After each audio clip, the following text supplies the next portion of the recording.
जन्माद्यस्य यतोन्मयात् इतरतश्चार्थेष्वभिघ्नस्वराट् तेने ब्रह्महृदाय आदिकवये मुह्यन्ति यं सूरयाः तेजो वारि मृधां यथा विनिमयं यत्र त्रिसर्गो मृषा धाम्ना स्वेन सदा निरस्तकुहकं सत्यं परं धीमहि सृष्टिस्थित्यप्ययेह नियतिदुषितं बन्धमोक्षाश्च यस्मात् अस्य श्री ब्रह्मरुद्रप्रभृतिसुरनरद्वीषशत्रात् विष्णुर्व्यस्ता समस्ताः सकलगुणनिधिः सर्वदोषव्यपेताः पूर्णानन्दोऽव्ययो यो गुरुरपि परमः चिन्तयेतं महन्तम् व्यासाय भुवनाशाय श्रीशाय गुणराशये हृद्याय शुद्धविद्याय मुद्राय च नमो नमः।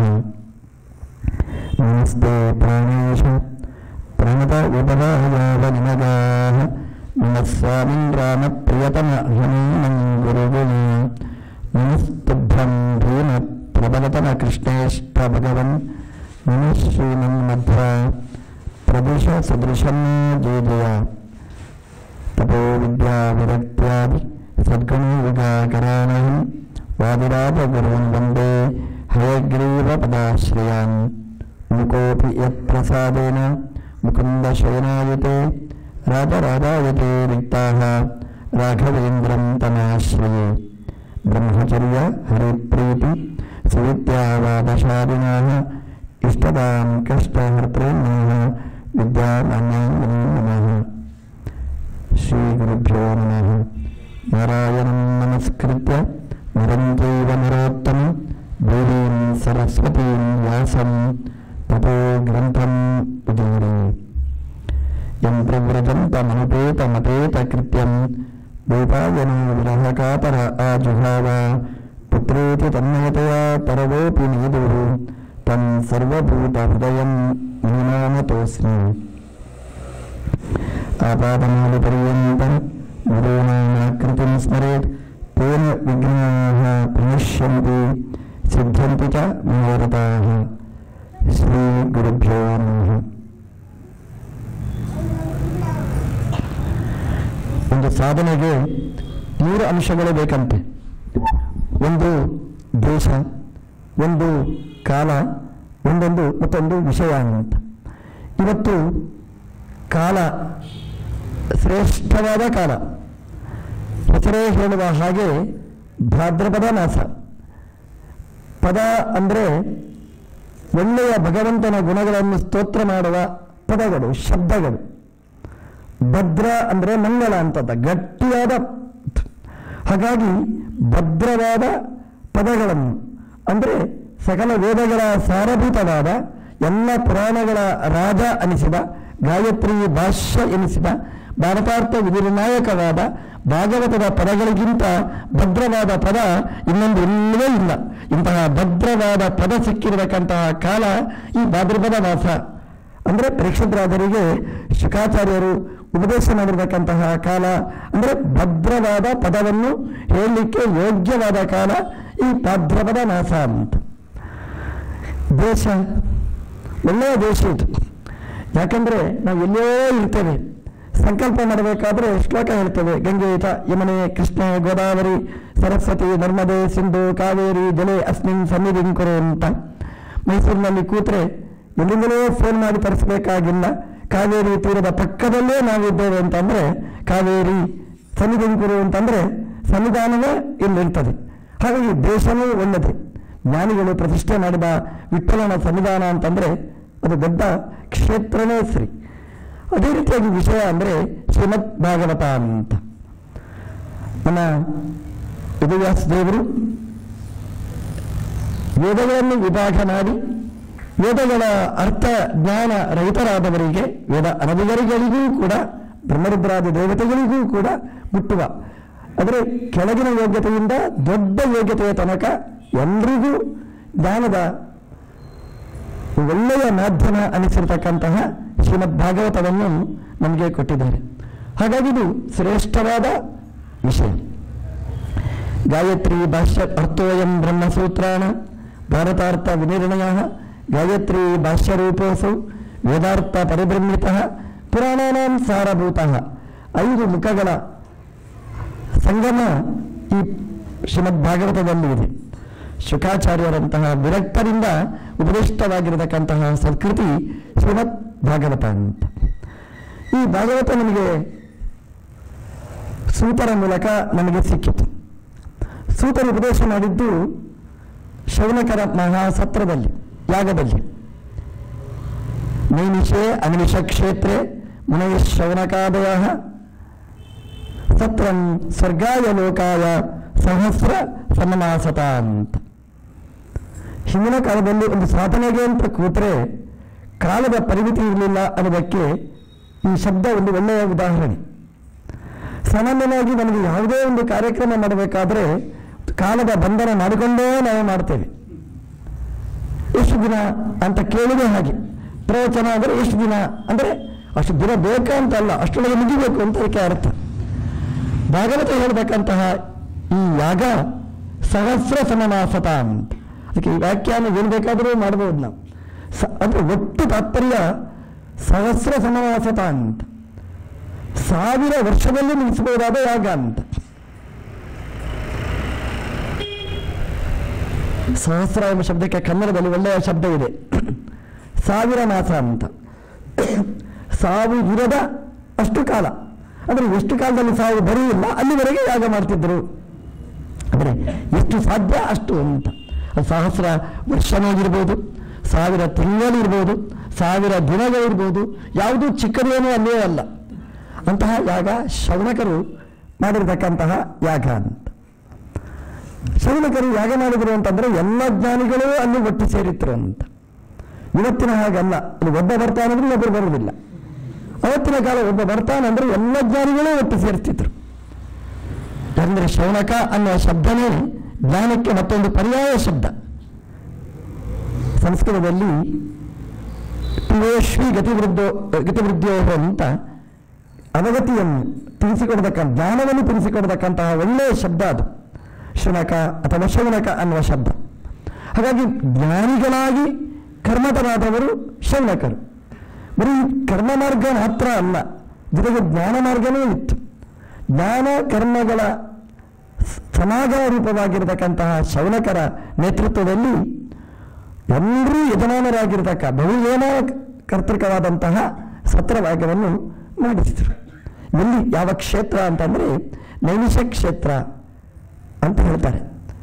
ನೈಮಿಷೇ ಅನಿಮಿಷ ಕ್ಷೇತ್ರೇ, ದೇವತೆಗಳು ತೀರ್ಮಾನ ಮಾಡಿರ್ತಕ್ಕಂತಹ ಜಾಗ. ಅಂದರೆ ಕಲಿ ಬರ್ತಾನೆ, ಎಲ್ಲಿ ಕಲಿಯ ಪ್ರಭಾವ ಬರಲಿಕ್ಕಿಲ್ಲ ಅಂತಹ ಜಾಗವನ್ನು ಆರಿಸಿದ್ರಂತೆ. ಪುರಾಣಗಳಲ್ಲಿ ಬರುತ್ತೆ, ಒಂದು ಚಕ್ರವನ್ನು ಬಿಟ್ಟರಂತೆ. ಆ ಚಕ್ರ ಎಲ್ಲಿ ಹೋಗಿ ನಿಲ್ತದೆ ಅದು ಒಳ್ಳೆಯ ಜಾಗ ಅಂತ ತೀರ್ಮಾನ ಮಾಡಿದರು. ನಮ್ಮ ಗಾಡಿ ನಿಲ್ಲುವ ಜಾಗ ಅಲ್ಲ, ದೇವತೆಗಳ ಸಂಕಲ್ಪ ಚಕ್ರ, ದೇವತೆಗಳ ಮನಶ್ಚಕ್ರ ಎಲ್ಲಿ ನಿಲ್ತದೆ ಅದು ನಮಗೆ ಒಳ್ಳೆಯ ಪ್ರಾಣ ಅಂತ ತೀರ್ಮಾನ ಮಾಡಿದರು. ಅದು ಎಲ್ಲಿ ನಿಂತಿತು ಅಂತಂದರೆ ಧರ್ಮಚಕ್ರ, ಅದು ನೈಮಿಷದಲ್ಲಿ. ಹಾಗಾಗಿ ಇದು ಧರ್ಮ ಕ್ಷೇತ್ರ ಅಂತ ತೀರ್ಮಾನ ಮಾಡಿದರು. ಅಲ್ಲಿ ಯಾಗವನ್ನು ಪ್ರಾರಂಭ ಮಾಡಿದರು ಅಂತ. ದೇವತೆಗಳ ಮನಸ್ಸು ನಿಂತಿತು ಅಲ್ಲಿ ಅಂದರೆ ದೇವತೆಗಳು ನನ್ನ ಮನಸ್ಸನ್ನು ನಿಲ್ಲಿಸುವ ಜಾಗ ಅನೈಮಿಷ ಅಂತ. ಆ ನೈಮಿಷ ಕ್ಷೇತ್ರ, ಅನಿಮಿಷರ ಕ್ಷೇತ್ರ, ದೇವತೆಗಳ ಕ್ಷೇತ್ರ ನೈಮಿಷ ಅಂತ ಹೇಳ್ತಾರೆ. ಅಲ್ಲಿ ನೈಮಿಷ ಅಂತಂದರೆ ಎಲ್ಲ ಜ್ಞಾನಿಗಳು ಒಟ್ಟು ಸೇರಿದರೆ ಅವರಿಗೆ ಆಹಾರ ಬೇಕು. ಇತ್ತ ಅಲ್ಲಿ ಅಂತಂದರೆ ನೈಮಿಷ ಅಂತ ಹೇಳ್ತಾರೆ. ಅವ್ರಿಗೆ ಏನಂದರೆ ಫಲಾಹಾರ. ಫಲಾಹಾರ ಅಂದರೆ ನನ್ನ ಫಲಾಹಾರ ಅಲ್ಲ, ಆಕಾರದ ಫಲಾಹಾರ ಅಂದರೆ ಶುದ್ಧ ವೃಕ್ಷಗಳಲ್ಲಿ ಸೃಷ್ಟಿಯಾದ ಫಲಗಳೇ ಆಹಾರ ಅವರಿಗೆ. ಒಂದು ಶುದ್ಧವಾದ ಹಣ್ಣು, ಋಷಿಗಳು ತಿನ್ನಬಹುದಾದ ಸುಭೋಜ್ಯವಾದ ಆಹಾರ ಅಲ್ಲಿ ಸಮೃದ್ಧವಾಗಿತ್ತು. ಗೋಮತಿ ನದಿ ಹರಿತಾಳ, ಹಾಗಾಗಿ ನೀರಿಗೂ ಕೊರತೆಯನ್ನು ಇರಲಿಲ್ಲ. ಅಂತಹ ಜಾಗದಲ್ಲಿ ವಿಷಯ ಜ್ಞಾನಿಗಳಾಗಿರತಕ್ಕಂತಹ ಶೌನಕಾದಿಗಳು ಅಲ್ಲಿ ಸೇರಿ ಸತ್ರಂ ಸ್ವರ್ಗಾಯ ಲೋಕಾಯ, ಒಳ್ಳೆಯ ಲೋಕಕ್ಕೋಸ್ಕರವಾಗಿ ಯಾಗವನ್ನು ನಡೆಸಿದರು, ಸತ್ರಂ ನಡೆಸಿದರು. ಅಲ್ಲಿಗೆ ಸೂತರು ಬಂದರು. ಅಲ್ಲಿ ಶೌನಕರ ಪ್ರಶ್ನೆಗೆ ಉತ್ತರ ರೂಪಕವಾಗಿ ಇಂತಹ ಶ್ರೀಮದ್ ಭಾಗವತದ ಪ್ರವಚನ ನಡೆಯಿತು ಅಂತ. ನಾವೀಗ ನೈಮಿಷಾರಣ್ಯಕ್ಕೆ ಹೋಗಬೇಕು. ಯಾಕಂದರೆ ಭಾಗವತ ಹೇಳಿದ ಜಾಗ ಅದು. ಅದಕ್ಕೆ ಏನು ಮಾಡಬೇಕು? ಸುಲಭವಾದ ಒಂದು ಮಾರ್ಗ ಇದೆ. ಅದು ಅನಿಮಿಷ ಕ್ಷೇತ್ರ ಆಗಬೇಕು. ಅನಿಮಿಷ ಕ್ಷೇತ್ರ ಆಗಬೇಕಾದ್ರೆ ನೈಮಿಷಾರಣ್ಯನೂ ಅನಿಮಿಷ ಕ್ಷೇತ್ರ ಆಗದೇ ಇರ್ಬೋದು. ಆದರೆ ನಮ್ಮದು ಮೈಸೂರು ಕೂಡ ಅನಿಮಿಷ ಕ್ಷೇತ್ರ ಆಗ್ಬೋದು. ಅದು ಯಾವುದು ಅನಿಮಿಷ ಕ್ಷೇತ್ರ ಅಂತಂದರೆ ನಮ್ಮ ಶರೀರ ಇದೆ, ಇದೇ ಅನಿಮಿಷ ಕ್ಷೇತ್ರ ಅಂತ. ಇದಕ್ಕಿಂತ ದೊಡ್ಡ ಅನಿಮಿಷ ಕ್ಷೇತ್ರ ಎಲ್ಲಿದೆ? ಯಾಕೆಂತಂದರೆ ಎಲ್ಲ ದೇವತೆಗಳಿರ್ತಕ್ಕ ಜಾಗ ಅಂದರೆ ಈ ಶರೀರ. ಒಂದೊಂದು ಇಂದ್ರಿಯದಲ್ಲಿ ಒಬ್ಬೊಬ್ಬ ದೇವತೆಯನ್ನು ಕೂಡಿಸಿದ್ದಾನೆ ಭಗವಂತ. ಕಣ್ಣಿನಲ್ಲಿ ಸೂರ್ಯನನ್ನು ಕೂಡಿಸಿದ್ದಾನೆ, ಕಿವಿಯಲ್ಲಿ ದಿಗ್ದೇವತೆಗಳನ್ನು ಕೂಡಿಸಿದ್ದಾನೆ. ಹೀಗೆ ಭಾಗವತವೇ ಹೇಳುವ ಹಾಗೆ ಅದರ ಎಲ್ಲ ದೇವತೆಗಳು ಕೂಡ ಇಂದ್ರಿಯಗಳಲ್ಲಿ ಕೂತಿದ್ದಾರೆ, ಶರೀರದಲ್ಲಿ ಕೂತಿದ್ದಾರೆ. ನಾಡಿಗಳಲ್ಲಿ ಭಗವಂತ ಪ್ರವೇಶ ಮಾಡಿದ್ದಾನೆ. ದೇವತೆಗಳನ್ನು ಭಗವಂತನೇ ಪ್ರವೇಶ ಮಾಡಿದ್ದಾನೆ. ಪ್ರಾಣದೇವರು ಮೂಲೇಶ ಅಗ್ರೇಶ ಎಲ್ಲದಲ್ಲಿ ಪ್ರಾಣದೇವರು ಕೂತಿದ್ದಾರೆ. 72,000 ರೂಪದಿಂದ ಭಗವಂತ ಸ್ತ್ರೀ ಪುರುಷ ರೂಪದಿಂದ ಈ ಶರೀರದಲ್ಲಿ ಕೂತಿದ್ದಾನೆ. ಹಾಗಾಗಿ ಈ ಶರೀರ ಅಂತಂದರೆ ಇದು ಸಾಮಾನ್ಯ ಅಲ್ಲ, ಒಂದು ಚಿಕ್ಕ ದೇವಸ್ಥಾನ ಅಲ್ಲ. ನಾವು ಚಿಂತನೆ ಮಾಡಿದರೆ ಇದು ಖಂಡಿತ ನೈಮಿಷಾರಣ್ಯನೇ ಈ ಶರೀರ ಅಂತಂದರೆ ನಾವು ಅನುಸಂಧಾನ ಇರಬೇಕಷ್ಟೇ. ಅನುಸಂಧಾನ ಇಲ್ಲದೆ ಹೋದರೆ ನೈಮಿಷಾರಣ್ಯಕ್ಕೆ ಹೋದರೆ ಇದು ಗಂಧಾರಣ್ಯ ಆಗಿಬಿಡ್ತದೆ. ಅನುಸಂಧಾನ ಇದ್ದರೆ ಈ ಶರೀರನೇ ಅನಿಮಿಷ ಕ್ಷೇತ್ರನೇ, ದೇವತೆಗಳು ನಿರ್ಮಾಣ ಮಾಡಿಕೊಟ್ಟಿರತಕ್ಕಂತಹ ಕ್ಷೇತ್ರ. ಭಾಗವತವೇ ಹೇಳುವ ಹಾಗೆ ಬ್ರಹ್ಮದೇವರು ಚಿಂತನೆ ಮಾಡಿ ಕೊನೆಗೆ ಇಷ್ಟಪಟ್ಟ ಕ್ಷೇತ್ರ ಅಂತಂದರೆ ಈ ಶರೀರ ಅನ್ನುವಂಥದ್ದು. ಈ ಅನಿಮಿಷ ಕ್ಷೇತ್ರದಲ್ಲಿ ನಮ್ಮದು ಯಾಗ ನಡೀಬೇಕು. ಯಾಗ ಅಂತಂದರೆ ಬರೀ ಬೆಂಕಿ ಉರಿಸೋದು ಅಷ್ಟೇ ಅಲ್ಲ, ಹೊಟ್ಟೆ ಉರಿಸೋದು ಅಷ್ಟೇ ಅಲ್ಲ. ಯಾಗ ಅಂತಂದರೆ ದೇವತಾ ಉದ್ದೇಶೇನ ದ್ರವ್ಯ ತ್ಯಾಗ ಮಾಡಬೇಕು. ಅಂದರೆ ತ್ಯಾಗ ನಡೀಬೇಕಾದ್ದು ಇಲ್ಲಿ. ಅಂದರೆ ನಂದಲ್ಲ ಈಶಾವಾಸ್ಯ ವಿಧಂ ಸರ್ವಂ, ಇಲ್ಲಿ ಈ ಚಿಂತನೆ ನಡೀಬೇಕು. ಹಾಗಿದು ಯಾಗ ಆಗಿಬಿಡ್ತದೆ. ಅಗ್ನಿ ಇಲ್ಲಿಯೇ ಇದೆ, ನಾವೆಲ್ಲಿ ಹುಡುಕಬೇಕಾಗಿಲ್ಲ. ನಮ್ಮ ನಾಲಿಗೆಯಲ್ಲೇ ಅಗ್ನಿ ಇದೆ. ಕೋಪ ಬಂದಾಗ ಬೈಲಿಕ್ಕೆ ಬೇಕಾದಷ್ಟು ಅಗ್ನಿ ಉರಿತಾ ಇರ್ತದೆ. ಅಲ್ಲ, ಅದು ಜ್ಞಾನದ ಅಗ್ನಿಯಾಗಿ ಅದು ಉರಿಬೇಕು. ನಾವು ಯಾಗ ಆಗಬೇಕದು. ಹಾಗಾಗಿ ಅಗ್ನಿ ಇಲ್ಲಿಯೇ ಇದೆ. ಈ ಅಗ್ನಿಯಲ್ಲಿ ನಾವು ತ್ಯಾಗ ಮಾಡಬೇಕು. ಅಂದರೆ ನಾಲಿಗೆಯ ಮೂಲಕ, ಮನಸ್ಸಿನ ಮೂಲಕ ದ್ರವ್ಯತ್ಯಾಗ ರೂಪವಾದ ಯಾಗವನ್ನು ಮಾಡಲಿಕ್ಕೆ ಸಾಧ್ಯ ಇದೆ. ಇಲ್ಲಿಯೇ ಯಾಗ ಮಾಡಬೇಕು. ಇಲ್ಲಿಯೇ ಸೂತರು ಬರಬೇಕು. ಸೂತರು ಅಂತಂದರೆ ಒಳ್ಳೆದ್ದನ್ನು ತಿಳಿಸಿಕೊಡುವವರು. ಊತ ಊತಿ ಎರಡಕ್ಕೂ ಒಂದೇ ಅರ್ಥ. ಅಂದರೆ ಒಳ್ಳೆಯ ಚಿಂತನೆಗಳು ಅಂತ. ಊತ ಅಂದರೆ ಒಳ್ಳೆಯ ಚಿಂತನೆಯನ್ನು ಕೊಡತಕ್ಕಂಥವರು ಸೂತರು. ನನ್ನೊಳಗೆ ಅಂತಹ ಸೂತರು ಬರಬೇಕು. ಮನಸ್ಸಿನಲ್ಲಿ ಒಳ್ಳೊಳ್ಳೆಯ ಚಿಂತನೆಗಳೇ ಬರಬೇಕು. ಕೆಟ್ಟ ಚಿಂತನೆಗಳು ಬರಲೇಬಾರದು, ಅವಕಾಶವೇ ಕೊಡಬಾರದು. ಹಾಗೆ ಸೂತರು ಬಂದರೆ ಭಾಗವತ ಚಿಂತನೆ ನಡೀತದೆ ಅಂತ. ಇಲ್ಲಿ ಸ್ವರ್ಗಾಯ ಲೋಕಾಯ ಅಂತ ಹೇಳ್ತಾರೆ. ಸ್ವರ್ಗಲೋಕಕ್ಕೋಸ್ಕರ ಶೌನಕಾದಿಗಳು ಯಾಗವನ್ನು ಸತ್ರವನ್ನು ನಡೆಸಿದರು ಅಂತ. ಸ್ವರ್ಗಲೋಕಕ್ಕೋಸ್ಕರ ಈ ಶಬ್ದ ನಾವು ಸ್ವಲ್ಪ ಆಲೋಚನೆ ಮಾಡಬೇಕಾದ್ದು. ವೇದ್ಯಜ ತೀರ್ಥ ಮಹಾಸ್ವಾಮಿಗಳು ಇದಕ್ಕೆ ಮಾರ್ಗದರ್ಶನ ಮಾಡಿದ್ದಾರೆ. ಸ್ವರ್ಗಾಯ ಲೋಕಾಯ, ಸ್ವರ್ಗಲೋಕಕ್ಕೋಸ್ಕರ ಯಾಗ ಮಾಡಿದ್ರ ಮಾಡಬಹುದಾ?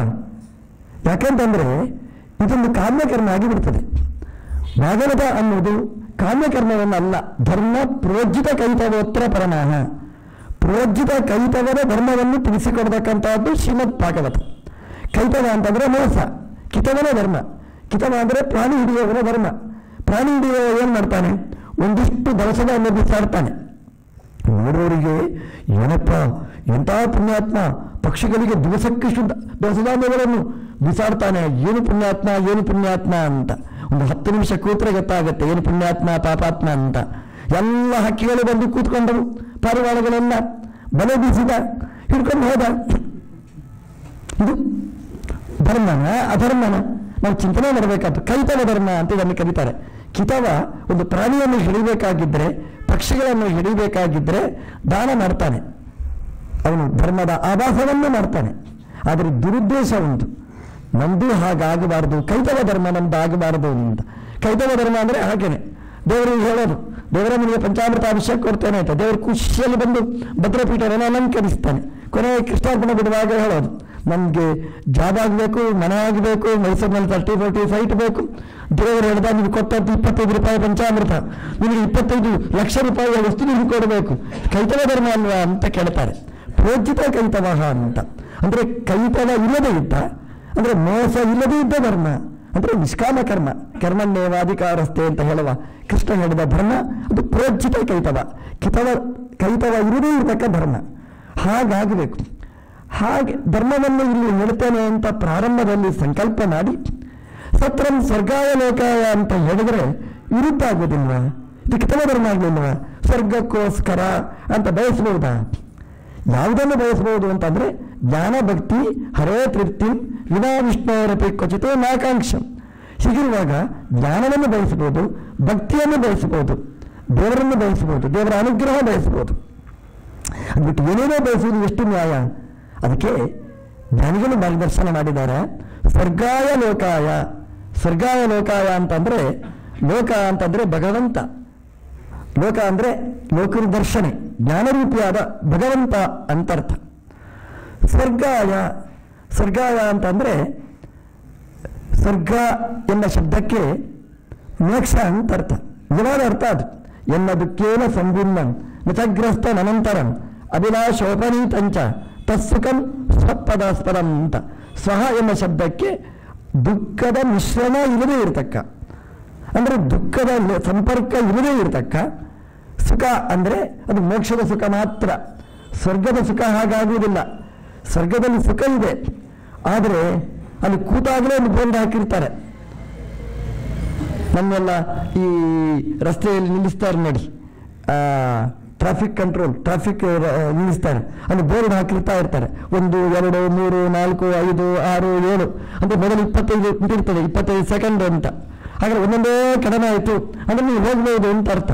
ಹಾಗೆ ಸ್ವರ್ಗದಲ್ಲಿ ಒಂದು ಕ್ಲಾಕ್ ಹಾಕಿರ್ತಾರೆ, ಅಲ್ಲಿ 1, 2, 30, 29, 28, 30 ದಿವಸ ಇದೆ, 29 ದಿವಸ ಬೋರ್ಡ್ ನೋಡ್ತಾನೆ ಇರ್ತಾನೆ. ನೋಡ್ತಾ ಇರುವಾಗಲೇ ಅಯ್ಯೋ 35 ದಿವಸ ಇರುದ, 29 ದಿವಸನ, 10 ದಿವಸನ, 1 ದಿವಸನ, ಮುಗಿದೇ ಹೋಯ್ತಾ. ಸುಖ ಎಂಜಾಯ್ ಮಾಡಲಿಕ್ಕೆ ಆಗುದಿಲ್ಲ ಸ್ವರ್ಗದಲ್ಲಿ. ಅದು ಹೇಗೆ ಸುಖ ಆಗುತ್ತೆ? ಸ್ವರ್ಗಾಯ ಅಂತಂದ್ರೆ ಅದಲ್ಲ, ದುಃಖ ಸಂಬಂಧ ಇಲ್ಲದೇ ಇರ್ತಕ್ಕ ಬರೀ ಸುಖ ಮಾತ್ರ ಇರ್ತಕ್ಕಂಥದ್ದು ಸ್ವರ್ಗ ಅಂದರೆ ವೈಕುಂಠ ಅಂತ ಅರ್ಥ. ಸ್ವರ್ಗ ಆಯ ಅಂದರೆ ಅದೇ ಲಾಭವನ್ನು ಕೊಡ್ತಕ್ಕಂಥವನ್ನು, ಲೋಕ ಅಂದರೆ ಭಗವಂತ ಅಂದರೆ ದೇವರು ಅಂತ ಅರ್ಥ. ಸ್ವರ್ಗಾಯ ಲೋಕಾಯ ಅಂತಂದ್ರೆ ಅವ್ರು ಯಾಗ ಮಾಡಿದರು, ಯಾಕಾಗಿ ಮಾಡಿದರು ಅಂತಂದ್ರೆ ಬೇರೆ ಯಾವುದೇ ಕಾರಣದಿಂದ ಅಲ್ಲ, ಮುಕ್ತಿ ಜ್ಞಾನಕನಾದ ಆ ಭಗವಂತನಿಗೋಸ್ಕರವಾಗಿ ಯಾಗವನ್ನು ಮಾಡಿದರು, ಅಂದರೆ ಭಗವಂತನ ಪ್ರೀತಿಗೋಸ್ಕರ ಮಾಡಿದರು. ಇದು ನಮ್ಮ ಸಂಕಲ್ಪ ಹಾಗಾಗಬೇಕು. ಗೋಪಾಲಕೃಷ್ಣ ಪ್ರೇರಣೆಯ ಗೋಪಾಲಕೃಷ್ಣ ಪ್ರೀತ್ಯರ್ಥಂ, ಇದು ನಮ್ಮ ಸಂಕಲ್ಪ ಆಗಬೇಕು. ಆ ಸಂಕಲ್ಪದಿಂದ ಯಾಗವನ್ನು ಮಾಡಿದರು. ಲೋಕ ಅಂದರೆ ಜ್ಞಾನ, ಜ್ಞಾನಕ್ಕೋಸ್ಕರ ಯಾಗವನ್ನು ಮಾಡಿದರು. ಬೆಂಕಿ ಉರಿತಾ ಇರ್ತದೆ ನೋಡಿ, ಬೆಂಕಿ ಉರಿಯುವುದು ಇದರಿಂದ 2, ನಾವು ಕೊಡುವ ಆಹುತಿ ಸ್ವೀಕಾರ ಮಾಡಬೇಕು ದೇವರು 1. ಎರಡನೇದು ಅದರ ಜೊತೆಗೆ ಬೇಡ ಅಂದರೂ ಪ್ರಕಾಶ ಬರುತ್ತೆ ನೋಡಿ. ಅದು ಯಾವ ಪ್ರಕಾಶ ಅಂತಂದರೆ ದೇವರೇ ಪ್ರಕಾಶ. ಹಾಗಾಗಿ ಯಾಗದ ಪ್ರಕಾಶ, ಯಾಗದಲ್ಲಿ ಸನ್ನಿಹಿತನಾದ ಭಗವಂತನ ಜ್ಞಾನಕ್ಕೋಸ್ಕರ. ಹಾಗಾಗಿ ಶೌನಕರ ಯಾಗ ಅದು ಲೋಕಾಯ, ಲೋಕಾಯ ಅಂದರೆ ಅವಲೋಕಾಯ, ಭಗವಂತನ ಜ್ಞಾನಕ್ಕೋಸ್ಕರ ಯಾಗವನ್ನು ಮಾಡಿದರು. ಹೀಗೆ ನಾವು ಸಂಕಲ್ಪ ಮಾಡಬೇಕು. ನಮ್ಮ ಈ ಅನ್ವಿಷ ಕ್ಷೇತ್ರದಲ್ಲಿ ನಾವು ಮಾಡತಕ್ಕ ಯಾಗ ಅದು ಹೇಗಾಗಬೇಕು ಅಂತಂದರೆ ಸ್ವರ್ಗಾಯ ಲೋಕಾಯ. ಸ್ವರ್ಗ ಅಂದರೆ ಭಗವಂತನೇ, ಸ್ವಹ ಗಮಯತೀತಿ ಸ್ವರ್ಗ, ಸುಖವನ್ನು ಕರುಣಿಸುವ ಭಗವಂತನೇ ಸ್ವರ್ಗ. ಲೋಕಾಯ ಅಂದರೆ ಜ್ಞಾನರೂಪನಾದವ, ಅಂದರೆ ಭಗವಂತನಿಗೋಸ್ಕರ, ಅವನ ಪ್ರೀತಿಗೋಸ್ಕರ, ಅವನ ಅನುಗ್ರಹಕ್ಕೋಸ್ಕರ ನಾವು ಮಾಡಬೇಕು ಯಾಗ.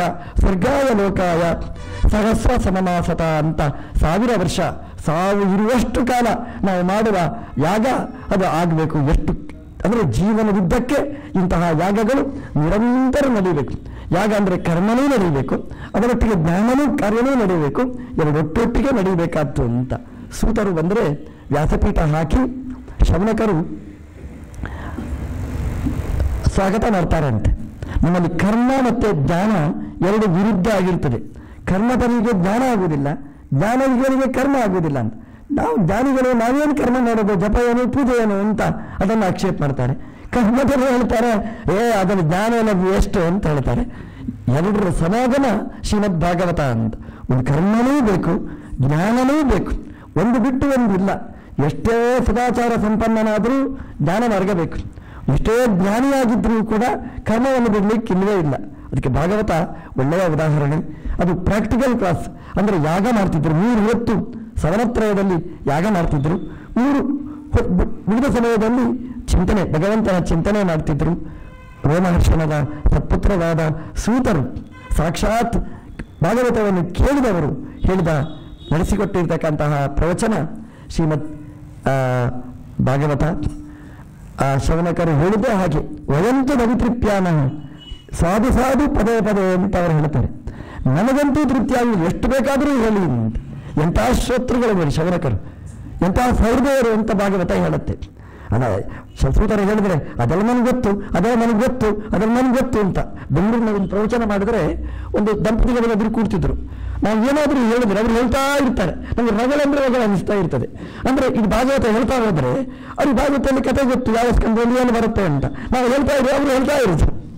ಅಂದರೆ ಗುರು ಶಿಷ್ಯ ಹೇಳಿದಾಗೆ ಅಲ್ಲ, ಅಂದ್ರೆ ನಮ್ಗೆ ಗೊತ್ತುಂಟು ಅಂತ, ನೀವು ಏನು ಹೇಳ್ತೀವಿ ನಮ್ಗೆ ಗೊತ್ತುಂಟು ಅಂತಪ್ಪ, ಅದಕ್ಕಿಂತ ಬೇರೆ ರಗಳ ಮತ್ತೊಂದು ಇಲ್ಲ. ಹಾಗಲ್ಲ, ಇದು ಎಂಜಾಯ್ ಮಾಡ್ತಿದ್ರಂತೆ. ಹೇಗೆ ಅಂತಂದ್ರೆ ಸ್ವಾದು ಸ್ವಾದು ಪದೇ ಪದೇ ಅಂತ. ಪದೇ ಪದೇ ಅಂದರೆ ಎರಡರ್ಥ ಅದಕ್ಕೆ. ಹೆಜ್ಜೆ ಹೆಜ್ಜೆಗೂ ಖುಷಿ ಅಂತ. ಪದೇ ಪದೇ ಅಂತಂದ್ರೆ ಒಂದು ಶಬ್ದ ನಾವು ತಗೊಂಡ್ರೆ ಅಲ್ಲಿ ಸ್ವಾದು ಸ್ವಾದು ಸ್ವಾದು. ಸ್ವಾದು ಅಂದ್ರೆ ಲೋಕದಲ್ಲಿ ಎಲೆಯಲ್ಲಿ ಬಡಿಸಿದ್ರೆ ಸ್ವಾದು, ಡಾಕ್ಟರ್ ತಿನ್ಬೇಡಿ ಅಂತ ಹೇಳ್ತಾರೆ. ಆದರೆ ಭಾಗವತದಲ್ಲಿ ಬಡಿಸ್ತಕ್ಕಂತಹ ಸ್ವಾದು ಅದು ಆರೋಗ್ಯಕ್ಕೆ ಒಳ್ಳೆಯದು, ಒಳ್ಳೆಯ ಟಾನಿಕ್, ಒಳ್ಳೆಯ ಶಕ್ತಿ ಕೊಡತಕ್ಕಂಥದ್ದು ಅಂತ ಶೌನಕರು ಸೂತರಿಗೆ ಪ್ರೋತ್ಸಾಹ ಕೊಡ್ತಾರೆ. ಅಂದರೆ ಆ ಸಹೃದಯತೆ ಆ ವಿದ್ವಾಂಸರಲ್ಲಿ ಎಷ್ಟಿತ್ತು ಅನ್ನೋದನ್ನು ಭಾಗವತ ನಿರೂಪಣೆ ಮಾಡ್ತದೆ. ನೀವು ಸೂತರು ಯಾವ ಜಾತಿಯವರು, ನೀವೇನು ಆ ಪ್ರಶ್ನೆಯನ್ನು ಮಾಡದೆ ನೀವು ಹೇಳುವ ಚಿಂತನೆ, ಆ ಶಬ್ದಗಳು ಅತ್ಯಪೂರ್ವ ನಮಗೆ ಮಾರ್ಗದರ್ಶನ. ಅದನ್ನು ಆಸ್ವಾದನೆ ಮಾಡತಕ್ಕಂತಹ ಶೌನಕರು ಸೂತರು ಸೇರಿ ಭಾಗವತದ ಚಿಂತನೆಯನ್ನು ನಮಗೆ ಕೊಟ್ಟರು. ವ್ಯಾಸರ ಆಶ್ರಮಕ್ಕೆ ನಾರದರು ಬರ್ತಾರೆ. ವ್ಯಾಸರು ಚಿಂತಾಕ್ರಾಂತರಾದ ಹಾಗಿದ್ದರು. ಅಲ್ಲಿಗೆ ನಾರದರು ಬಂದರು. ಎಲ್ಲಿಯಾದರೂ ಒಂದು ಚಿಂತೆ ಆಯಿತು ಅಂತಂದ್ರೆ ನಾರದರು ಇರ್ತಾರೆ ಅಂತ ಅರ್ಥ. ದೇವರ ಹತ್ರವೂ ಇರ್ತಾರೆ, ನನ್ನ ಹತ್ರನೂ ಇರ್ತಾರೆ ಅಂತ. ನಮ್ಗೆ ಅಂಥವ್ರು ಬೇಕು. ದೇವರ ಹತ್ರ ಮಾತ್ರ ಹೋಗುವವರು ನಮ್ಮ ಹತ್ರ ಬರುವುದಿಲ್ಲ, ನಮ್ಮ ಹತ್ರ ಬರುವವರು ದೇವರ ಹತ್ರ ಹೋಗೋದಿಲ್ಲ. ಹಾಗಾಗಿ ನಮಗೆ ಸಿಗುವವರು ಅಂಥವ್ರು ಅರ್ಧಂಬರ್ಧನೇ ಸಿಗುತ್ತೆ. ಎಂಥವ್ರು ಸಿಗಬೇಕು ಅಂತಂದ್ರೆ ನಿಮಗೆ ಭಾಗವತ ಸಿಗಬೇಕಾದ್ರೆ ನಾರದರಂಥವ್ರು ಬೇಕು. ಆಚೆ ವ್ಯಾಸರ ಹತ್ರನೂ ಹೋಗಬೇಕು, ಈಚೆ ನನ್ನ ಹತ್ರನೂ ಬರಬೇಕು. ನಮ್ದೇನು ಅಂದ್ರೆ ಈಚೆದ್ದು ಆಚೆ ಮನೆಗೆ, ಆಚೆದ್ದು ಈಚೆ ಮನೆಗೆ ಅಲ್ಲ. ಇದ್ದು ಆ ಮನೆಗೆ ಮುಟ್ಟಿಸುವ, ಆ ಮನೆಯದ್ದನ್ನು ಈ ಮನೆಗೆ ಮುಟ್ಟಿಸುವ ನಾರದರು ಅಧ್ಯಾತ್ಮ ತತ್ವಜ್ಞಾನ ಅಂತ ಹೇಳ್ತಾರೆ ಭಾಗವತದಲ್ಲಿ. ಪುರಂದರೋಪಾಖ್ಯಾನದಲ್ಲಿ ಹೇಳುವಾಗ ನಾರದೋ ಅಧ್ಯಾತ್ಮ ತತ್ವಜ್ಞಾನ ಅಂತ. ಅಧಿಕ ಆತ್ಮ ಸರ್ವೋತ್ತಮನಾದ ಭಗವಂತನ ತತ್ವವನ್ನು ಬಲ್ಲವರು ತಿಳಿಸಿಕೊಡ್ತಕ್ಕಂತಹ ನಾರದರು ಬಂದು ವ್ಯಾಸರ ಹತ್ರ ನಿವೇದಿಸಿಕೊಳ್ತಾರೆ. ವ್ಯಾಸರು ಹೇಳ್ತಾರೆ, ನನಗೆ ತೃಪ್ತಿಯೇ ಆಗಲಿಲ್ಲ ಅಂತ. ನಮ್ಗೆ ಖುಷಿ ಆಯ್ತು, ನಮಗೂ ತೃಪ್ತಿ ಇಲ್ಲ, ದೇವರಿಗೂ ತೃಪ್ತಿ ಇಲ್ಲ ಅಂತ. ಇಷ್ಟೇ ವ್ಯತ್ಯಾಸ, ನಮಗೆ ತೆಕ್ಕೊಂಡು ತೃಪ್ತಿ ಇಲ್ಲ, ದೇವರಿಗೆ ಕೊಟ್ಟು ತೃಪ್ತಿ ಇಲ್ಲ ಅಂತ. ಎಷ್ಟು ಕೊಟ್ಟರು? ಎಲ್ಲ ವೇದಗಳನ್ನು ವಿಭಾಗ ಮಾಡಿ ಕೊಟ್ಟರು. ವೇದ 24 ಋಗ್ವೇದದ ಶಾಖೆಗಳು, 1000 ಸಾಮ ಶಾಖೆ, 101 ಯಜುರ್ವೇದ ಶಾಖೆ, 12 ಅಥರ್ವವೇದದ ಶಾಖೆ, ಇಷ್ಟು ಕೊಟ್ಟರು, ತೃಪ್ತಿ ಆಗಲಿಲ್ಲ ಅಂತ. 1,00,000 ಶ್ಲೋಕದ ಮಹಾಭಾರತ ಕೊಟ್ಟರು, ತೃಪ್ತಿ ಆಗಲಿಲ್ಲ ವ್ಯಾಸದೇವರಿಗೆ. 17 ಪುರಾಣಗಳನ್ನು ಕೊಟ್ಟರು, ವ್ಯಾಸರಿಗೂ ತೃಪ್ತಿ ಆಗಲಿಲ್ಲ, ನನಗೂ ತೃಪ್ತಿ ಆಗಲಿಲ್ಲ. ವ್ಯಾಸರಿಗೆ ಕೊಟ್ಟು ಕೊಟ್ಟು ತೃಪ್ತಿ ಆಗಲಿ. ಒಂದು ಅಪ್ಪ ಮಗನಿಗೆ ಕೊಡ್ತಾನೆ ನೋಡಿ, ಕೊಟ್ಟು ಅವನಿಗೆ ತೃಪ್ತಿ ಅಂತ ಅನಿಸೋದಿಲ್ಲ ಅಂತೆ. ನಾನು ಕೊಟ್ಟದ್ದು ಕಡಿಮೆ ಆಯಿತು, ಕಡಿಮೆ ಆಯಿತು, ಕಡಿಮೆ ಆಯಿತು, ಇನ್ನೂ ಫಿಕ್ಸೆಡ್ ಡಿಪಾಸಿಟ್ ಮಾಡಿಡಬೇಕು ಅಂತ. ನಮ್ಮ ಜಗತ್ತಿನ ತಂದೆ ಜನ್ಮಾದ್ಯಸ್ಯ ಯತಃ ವೇದವ್ಯಾಸದೇವರು, ಅವರಿಗೆ ಕೊಟ್ಟು ಕೊಟ್ಟು ತೃಪ್ತಿ ಆಗಲಿಲ್ಲ ಅಂತೆ, ಇನ್ನೂ ಒಂದು ಕೊಡಬೇಕು ಅಂತ ವ್ಯಾಸರಿಗಿತ್ತಂತೆ. ನಾರದರು ಹೇಳ್ತಾರೆ, ಯಥಾ ಧರ್ಮಾದಯೋ ಶರ್ತಾಃ ಮುನಿವರ್ಯ ಅನುವರ್ಣಿತಾಃ ನತತಾ ವಾಸುದೇವಸ್ಯ ಮಹಿಮಾ ಹಿ ಅನುವರ್ಣಿತಾಃ. ನಾರದರು ಹೇಳ್ತಾರೆ, ವೇದವ್ಯಾಸದೇವರೇ, ನಿಮಗೆ ತೃಪ್ತಿಯಾಗಲಿಲ್ಲ ಸರಿ, ಇನ್ನೊಂದು ನೀವು ಕೊಡಬೇಕಾದ್ದಿದೆ. ಅದು ಏನು ಅಂದರೆ ಇಷ್ಟರವರೆಗೆ ಕೊಡದಿದ್ದದ್ದನ್ನು ಮುಂದೆ ಕೊಡಬೇಕು ಅಂತ. ಇಲ್ಲಿವರೆಗೆ ಏನು ಕೊಟ್ಟಿದ್ದೀರಿ? ಯಥಾ ಧರ್ಮಾದಯೋಷು ಅರ್ಥಾಃ, ಧರ್ಮ, ಅರ್ಥ, ಕಾಮ, ಮೋಕ್ಷ ಅಂತ 4 ಪುರುಷರು ಬಯಸುವ ಪ್ರಯೋಜನಗಳು. 4 5ನೇದಿಲ್ಲ. ಧರ್ಮ, ಅರ್ಥ, ಕಾಮ, ಮೋಕ್ಷಗಳು. ಮನೆಗೆ ಲೆಕ್ಕ ಮಾಡಿ ಇನ್ನೊಂದು ಏನಾದರೂ ಸಿಗ್ಬೋದಾ ಅಂತ. ಹಿಂದಿನವರ ಲೆಕ್ಕಾಚಾರ ಅಂತ ಅಂದರೆ ಫಸ್ಟ್ ಕ್ಲಾಸ್ ಮ್ಯಾಥ್ಸಲ್ಲಿ 100 ಮಾರ್ಕ್ ಅವರಿಗೆ. ಧರ್ಮ, ಅರ್ಥ, ಕಾಮ, ಮೋಕ್ಷ. ಒಂದು ಧರ್ಮ, ಇನ್ನೊಂದು ಅರ್ಥ ಅಂದರೆ ದುಡ್ಡು, ಕಾಮ ಅಂದರೆ ಲೋಕದ ಭೋಗಗಳು, ಆಮೇಲೆ ಮೋಕ್ಷ ಪರಮಪುರುಷಾರ್ಥ. ಯಥಾ ಧರ್ಮಾದಯೋಶ್ಯರ್ಥಾ ಮುನಿವರ್ಯ ಅನುವರ್ಣಿತಾ ನ ತಥಾ ವಾಸುದೇವಸ್ಯ ಮಹಿಮಾ ಅನುವರ್ಣಿತಾ. ನೀವು ಬೇಕಾದಷ್ಟು ಗ್ರಂಥಗಳನ್ನು ಕೊಟ್ಟಿದ್ದೀರಿ, ಮಹಾಭಾರತ ಕೊಟ್ಟಿದ್ದೀರಿ, 17 ಪುರಾಣಗಳನ್ನು ಕೊಟ್ಟಿದ್ದೀರಿ. ಏನು ಹೇಳಿದಿರಿ ಅದರಲ್ಲಿ? ಧರ್ಮ, ಅರ್ಥ, ಕಾಮ, ಮೋಕ್ಷ. ಧರ್ಮ ಹೇಗೆ ಮಾಡಬೇಕು, ದುಡ್ಡು ಹೇಗೆ ಸಂಪಾದನೆ ಮಾಡಬೇಕು, ಕಾಮವನ್ನು ಹೇಗೆ ಭೋಗಿಸಬೇಕು, ಮೋಕ್ಷ ಹೇಗೆ ಪಡೆಯಬೇಕು, ಇದರ ಬಗ್ಗೆ ನೀವು ಮಾರ್ಗದರ್ಶನ ಮಾಡಿದ್ದೀರಿ. ಧರ್ಮಾದಯೋಷಿ ಅರ್ಥಾ ಮುನಿವರ್ಯ ಅನುವರ್ಣಿತಾ. ಆದರೆ ವಾಸುದೇವಸ್ಯ ಮಹಿಮಾ ನ ಅನುವರ್ಣಿತಾ. ವಾಸುದೇವನ ಮಹಿಮೆ ನೀವು ಹೇಳಲೇ ಇಲ್ಲ. ಪಾಂಡವರ ಕಥೆ ಅಂತ ಹೇಳಿದ್ರಿ ಮಹಾಭಾರತದಲ್ಲಿ. ಪಾಂಡವರ ಬಗ್ಗೆ ನೀವು ಬೇಕಾದಷ್ಟು ಹೇಳಿದ್ರಿ. ಪಾಂಡವರ ಕಥೆಯನ್ನು ಹೇಳ್ತಾ ಧರ್ಮದ ಬಗ್ಗೆ, ಅರ್ಥದ ಬಗ್ಗೆ, ಕಾಮದ ಬಗ್ಗೆ, ಮೋಕ್ಷದ ಬಗ್ಗೆ ಹೇಳಿದಿರಿ. ಆದರೆ ವಾಸುದೇವಸ್ಯ ಮಹಿಮಾ ನ ಅನುವರ್ಣಿತಾ. ವಾಸುದೇವನ ಮಹಿಮೆ ನೀವು ಹೇಳಲಿಲ್ಲ. ಆದ್ದರಿಂದ ಒಂದು ಗ್ರಂಥ ಬರೆಯಿರಿ. ಅದನ್ನು ಏನು ಹೇಳಬೇಕು ಅಂದರೆ ವಾಸುದೇವನ ಮಹಿಮೆಯನ್ನೇ ಹೇಳಬೇಕು. ಅದನ್ನು ಹೇಳೋ ಒಂದು ಗ್ರಂಥ ಬರೆಯಿರಿ ಅಂತ ನಾರದರು ಭಾಗವತವನ್ನು ಮಾಡಿ ಅಂತ ಹೇಳಿತ್ತು. ಅದು ಹೇಗೆ ಭಾಗವತ ಇದೆ ಅಂದರೆ ವಾಸುದೇವನ ಮಹಿಮೆ ಅದರಲ್ಲಿ ಇರ್ತದೆ ಅಂತ ಒಂದು ಗ್ರಂಥ ಬರೆಯಿರಿ ಅಂತ. ಒಬ್ಬರು ಸ್ವಾಮಿಗಳು ಬಂದು ಹೋದ್ರು. ಹೊಸ ಸ್ವಾಮಿಗಳು ನಿಮ್ಮ ಹತ್ರ ಬಂದರು. ನೀವು ಸ್ತೋತ್ರ ಮಾಡಬೇಕು. ಹೇಗೆಂದರೆ ಆ ಸ್ವಾಮಿಗಳು ಪ್ರಯೋಜನ ಇಲ್ಲ, ನೀವೇ ಸ್ವಾಮಿಗಳು ಅಂತಂದರೆ ವಂದನೆ ಮಾಡಬೇಕು. ನಿಮ್ಮ ಗ್ರಾಚಾರ ಅಂದರೆ 2 ಸ್ವಾಮಿಗಳು ಒಟ್ಟಿಗೆ ನಾಳೆ ಬಂದರು ಅಂತ ಇಟ್ಟುಕೊಳ್ಳಿ. ನೀವೇನು ಮಾಡ್ತೀರಿ? ನಾರದರು ಇಲ್ಲಿವರೆಗೆ ಮಾಡಿದ ಗ್ರಂಥ ಉಪಯೋಗ ಇಲ್ಲ ಅಂತ ಹೇಳಿದರು. ಮಹಾಭಾರತ ಏನು ಉಪಯೋಗ ಇಲ್ಲ ಅಂತ. ಭಾಗವತ ಅಂತಂದರೆ ಅದು ಭಾರಿ ಒಳ್ಳೆಯ ಗ್ರಂಥ, ವಾಸುದೇವನ ಮಹಿಮೆ ಅಂತ. ನಾರದರು ನಮ್ಮ ಸಾಲಿಗೆ ಸೇರಿಬಿಟ್ರಲ್ಲ. ಭಾಗವತವನ್ನು ವರ್ಣನೆ ಮಾಡುವಾಗ ಭಾಗವತವೇ ಗ್ರೇಟ್ ಅಂತ ಹೇಳೋದು. ಇನ್ನು ಮಹಾಭಾರತದ ಬಗ್ಗೆ ಹೇಳಲಿಕ್ಕೆ ನಾರದರು ಏನು ಹೇಳಬೇಕು? ನಮ್ಮ ಆಚಾರ್ಯರು ಇಷ್ಟು ಸುಂದರವಾದ ವಿವರಣೆ ಕೊಡ್ತಾರೆ. ನಾವು ಎಲ್ಲಿ ಜಾರಿ ಬೀಳ್ತೇವೆ ಅಲ್ಲಿ ಆಚಾರ್ಯರ ಮಾರ್ಗದರ್ಶನ ಇದೆ. ಆಚಾರ್ಯರು ಹೇಳ್ತಾರೆ, ಒಂದೊಂದು ಶ್ಲೋಕದಲ್ಲಿ ಎಲ್ಲೋ ಒಂದು ಶಬ್ದದಲ್ಲಿ ಸ್ಟ್ರೆಸ್ ಮಾಡಿರ್ತಾರೆ. ಅದು ಎಲ್ಲಿ ಸ್ಟ್ರೆಸ್ ಮಾಡಿರ್ತಾರೆ ಅಲ್ಲಿ ತಾತ್ಪರ್ಯ ತೆಗೆದುಕೊಂಡಿರ್ತದೆ ಅಂತ. ಒಬ್ಬರನ್ನು ಸ್ತೋತ್ರ ಮಾಡ್ತೇವೆ ನಾವು. ಏನು ಹೇಳ್ತೇವೆ ಅವರ ಬಗ್ಗೆ ಅಂತಂದರೆ, ಇವರು ಭಾರತ ಹೇಳ್ಬೇಕ್ರಿ ಅಂದರೆ ಇವರು ಅಲ್ಲಿ ಸ್ಟ್ರೆಸ್ ಕೊಡೋದು. ಅಂದರೆ ಇವರು ಭಾರತ ಹೇಳಬೇಕು, ಉಳಿದವರು ಹೇಳಿದ್ರೆ ಉಪಯೋಗ ಇಲ್ಲ ಅಂತ. ಇವರು ಭಾರತ ಹೇಳಬೇಕು, ಅಲ್ಲಿ ಸ್ಟ್ರೆಸ್ ಕೊಡಿ. ಬೇರೆ ಉಪನ್ಯಾಸ ಮಾಡಿದ್ರೆ ಉಪಯೋಗ ಇಲ್ಲ, ಭಾರತ ಹೇಳಿದ್ರೆ ಚೆನ್ನಾಗಿ ಹೇಳ್ತಾರೆ ಅಂತ. ಇವರು ಭಾರತ ಹೇಳಬೇಕು, ಬರೆದ್ರೆ ಉಪಯೋಗ ಇಲ್ಲ ಅಂತ. ಹಾಗೆ ಒಂದೊಂದು ಶಬ್ದದಲ್ಲಿ ಸ್ಟ್ರೆಸ್ ಮಾಡಿದರೆ ಆ ಶಬ್ದ ಬೇರೆ ಬೇರೆ ರೀತಿಯಲ್ಲಿ ತೆರೆದುಕೊಳ್ತದೆ ಅಂತ.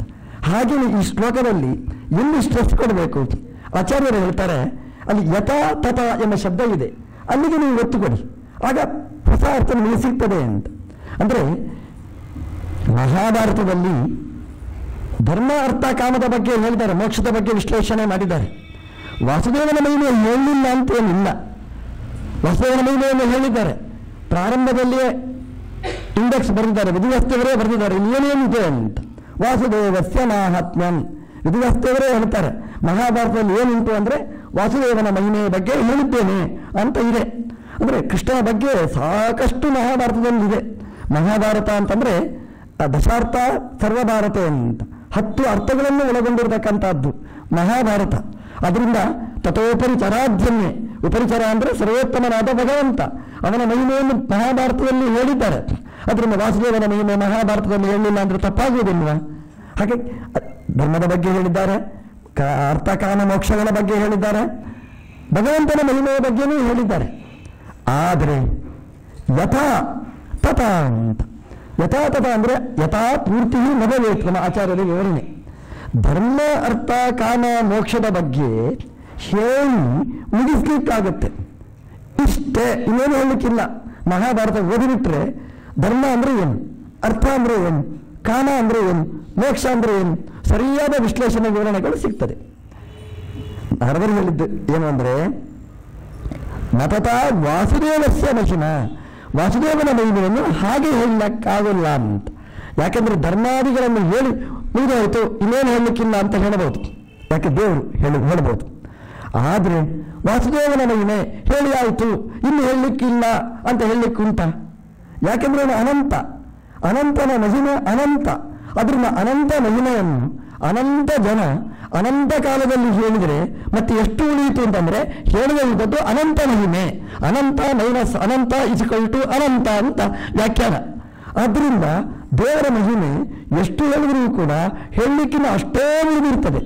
ಆದ್ದರಿಂದ ಅದನ್ನು ಹೇಳಿ ಭಾಗವತದಲ್ಲಿ ಹೇಳಿ ಮುಗಿಯುತ್ತೆ ಅಂದರೆ ಮುಗಿಯುವುದಿಲ್ಲ.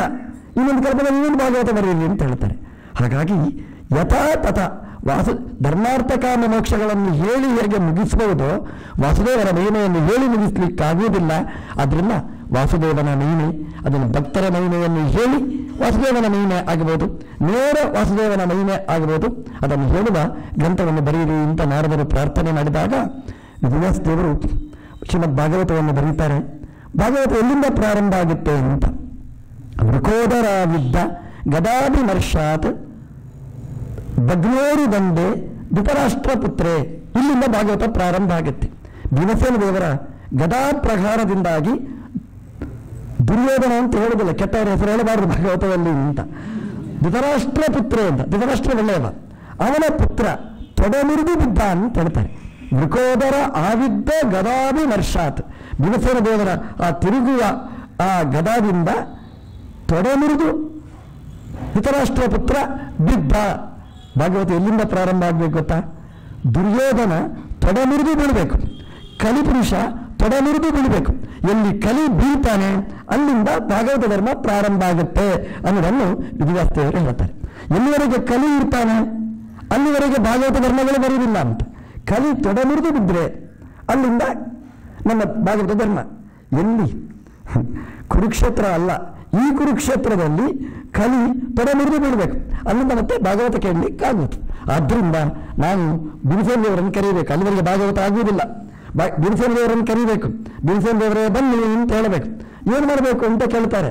ಏನಿಲ್ಲ, ನಿಮ್ಮ ಕೈಯಲ್ಲಿದ್ದ ಗದೆಯಿಂದ ನಮ್ಮ ಒಳಗೆ ಕೂತಿರ್ತಕ್ಕಂತಹ ಆ ಧೃತರಾಷ್ಟ್ರ ಪುತ್ರ ಇದ್ದಾನಲ್ಲ ಅವನ ತೊಡೆ ಮುರಿಯಿರಿ ಅಂತ ಹೇಳಬೇಕು. ಎರಡೂ ತೊಡೆ ಮುರಿದು ಕಾಲು ಬಿದ್ದು ಒನ್ನಾಟೈತಲ್ಲ ಮತ್ತೆ ಆಸ್ಪತ್ರೆಗೆ ಕರ್ಕೊಂಡು ಹೋಗದೆ ಇಲ್ಲಿಯೇ ಒದ್ದಾಡ್ತಾ ಇರಬೇಕು ಗುಣವಿಲ್ಲ ಅಂತ. ಆವಾಗ ನಮಗೆ ಭಾಗವತ ಧರ್ಮ ಮುಂದುವರಿಲಿಕ್ಕೆ ಸಾಧ್ಯ ಅಂತ ಹೇಳ್ತಾರೆ.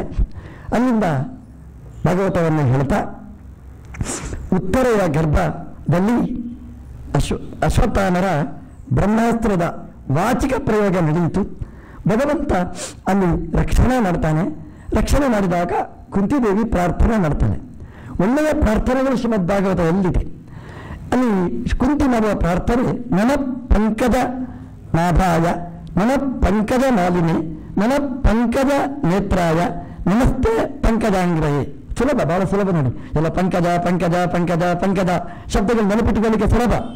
ಒಳ್ಳೆಯ ಸ್ತೋತ್ರ. ನಮ ಪಂಕಜ ನಾಭಾಯ, ದೇವರು ಎಂತವ ಕೃಷ್ಣನನ್ನು ಸ್ತೋತ್ರ ಮಾಡೋದು ಅಂದರೆ ಅಲ್ಲಿಂದ ಇಲ್ಲಿವರೆಗೆ ರಕ್ಷಣೆ ಮಾಡಿದ ದೇವರಿಗೆ ಕೈ ಮುಗಿದು ತಾಯಿಯ ಜಾಗದಲ್ಲಿ ಕೂತ ಕುಂತಿ ಒಬ್ಬ ಭಕ್ತೆಯಾಗಿ ಸ್ತೋತ್ರ ಮಾಡ್ತಾಳೆ. ನಮಃ ಅಂತ ಕೈ ಮುಗಿದು ಪಂಚಾಂಗ ನಮಸ್ಕಾರಗಳನ್ನು ಮಾಡ್ತಾಳೆ. ನಮ ಪಂಕಜ ನಾಭಾಯ ಅಂತ. ನಾಭಿ ಅಂದರೆ ಹೊಕ್ಕಳು, ಪಂಕಜ ನಾಭಾಯ ಕಮಲವನ್ನು ಹೊಕ್ಕಳಲ್ಲಿ ಇಟ್ಟುಕೊಂಡವ. ಉಳಿದವರಿಗೆ ಕಮಲದಂತ ನಾಭಿ ಅಂತ ಹೇಳಬೇಕು, ದೇವರಿಗೆ ಹಾಗಿಲ್ಲ. ಲೋಕಾತ್ಮಕಂ ಅಂಬುದಂ ನಾಭಿ ಮಧ್ಯೆ ಅಂತ ಹೇಳ್ತಾರೆ. ಅಂದರೆ ಆ ಪಂಕಜವೇ ನಾಭಿಯಲ್ಲಿ ಉಳ್ಳವ. ಇದನ್ನೆಲ್ಲ ತುಂಬಿಕೊಂಡಿದೆ, ಇನ್ನೇನು ಹೇಳಲಿಕ್ಕೆ ಇಲ್ಲ ಸ್ತೋತ್ರದಲ್ಲಿ. ಅಂದರೆ ಕಮಲ ಇದೆ ನಿನ್ನ ಹೊಕ್ಕಳಲ್ಲಿ. ಆ ಕಮಲ ಅದು ಪ್ರಕೃತ್ಯಾತ್ಮಕಂ, ಇಡೀ ಜಗತ್ತಿಗೆ ಮೂಲಭೂತವಾದ ದ್ರವ್ಯ. ಒಂದು ಮನೆ ಕಟ್ಟಬೇಕಾದ್ರೆ ಸಿಮೆಂಟು, ಕಲ್ಲು, ಉಸುಕು ಹೇಗೆ ಹಾಗೆ ಮೂಲ ದ್ರವ್ಯ ಅದು. ಆ ನಾಭಿಯಲ್ಲಿ ಪ್ರಕೃತ್ಯಾತ್ಮಕವಾದ ಕಮಲ ಇದೆ. ಅದರ ಇಡೀ ಜಗತ್ತಿಗೆ ಆಶ್ರಯ ನೀನು ಅಂತ ಕೃಷ್ಣನನ್ನು ಸ್ತೋತ್ರ ಮಾಡ್ತಾಳೆ. ಅಂದರೆ ಮೂಲರೂಪಿಯಾದ ಭಗವಂತನೇ ನೀನು ಅವತರಿಸಿತ್ತು, ನಮಗೆಲ್ಲರಿಗೂ ಆಶ್ರಯನಾದವ ನೀನು ಅಂತ. ನಮ ಪಂಕಜ ನಾಭಾಯ. ನಮ ಪಂಕಜ ಅಂದರೆ ಬ್ರಹ್ಮದೇವರು ಆ ಕಮಲದಲ್ಲಿ ಅವರಿಗೆ ಆಶ್ರಯ. ಇಡೀ ಜಗತ್ತನ್ನು ಸೃಷ್ಟಿ ಮಾಡಿದ ಬ್ರಹ್ಮದೇವರಿಗೆ ಆಶ್ರಯ. ನಮ ಪಂಕಜ ಮಾಲಿನ್ಯ. ದೇವರ ಕೊರಳಲ್ಲಿ ಮಾಲಿಕೆ ಇದೆ. ಯಾವುದರ ಮಾಲಿಕೆ ಅಂತಂದರೆ ಕಮಲಗಳದ್ದೇ ಮಾಲಿಕೆ ಅಂತ. ಆ ಸ್ತೋತ್ರದಲ್ಲಿ ಎಷ್ಟು ಚಿಂತನೆ ಇದೆ ಅಂತಂದರೆ ಕೆಸರಲ್ಲಿ ಹುಟ್ಟಿದ ಕಮಲ ನಿನ್ನ ಮೈಮೇಲೆ ಅಲಂಕೃತವಾಗಿದೆ ಅಂತ. ಅಂದರೆ ದೇವರಿಗೆ ಯಾವ ಕೆಸರೂ ಅಂಟುವುದಿಲ್ಲ, ಜ್ಞಾನಾನಂದಮಯ ಶರೀರ ಅನ್ನೋದನ್ನು ಸೂಚನೆ ಮಾಡ್ತದೆ.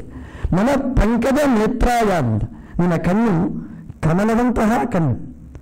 ಕಮಲ ಸೂರ್ಯ ಬಂದಾಗ ಅರಳುತ್ತದೆ, ಸೂರ್ಯ ಕಂತಿದಾಗ ಮುಳುಗ್ತದೆ.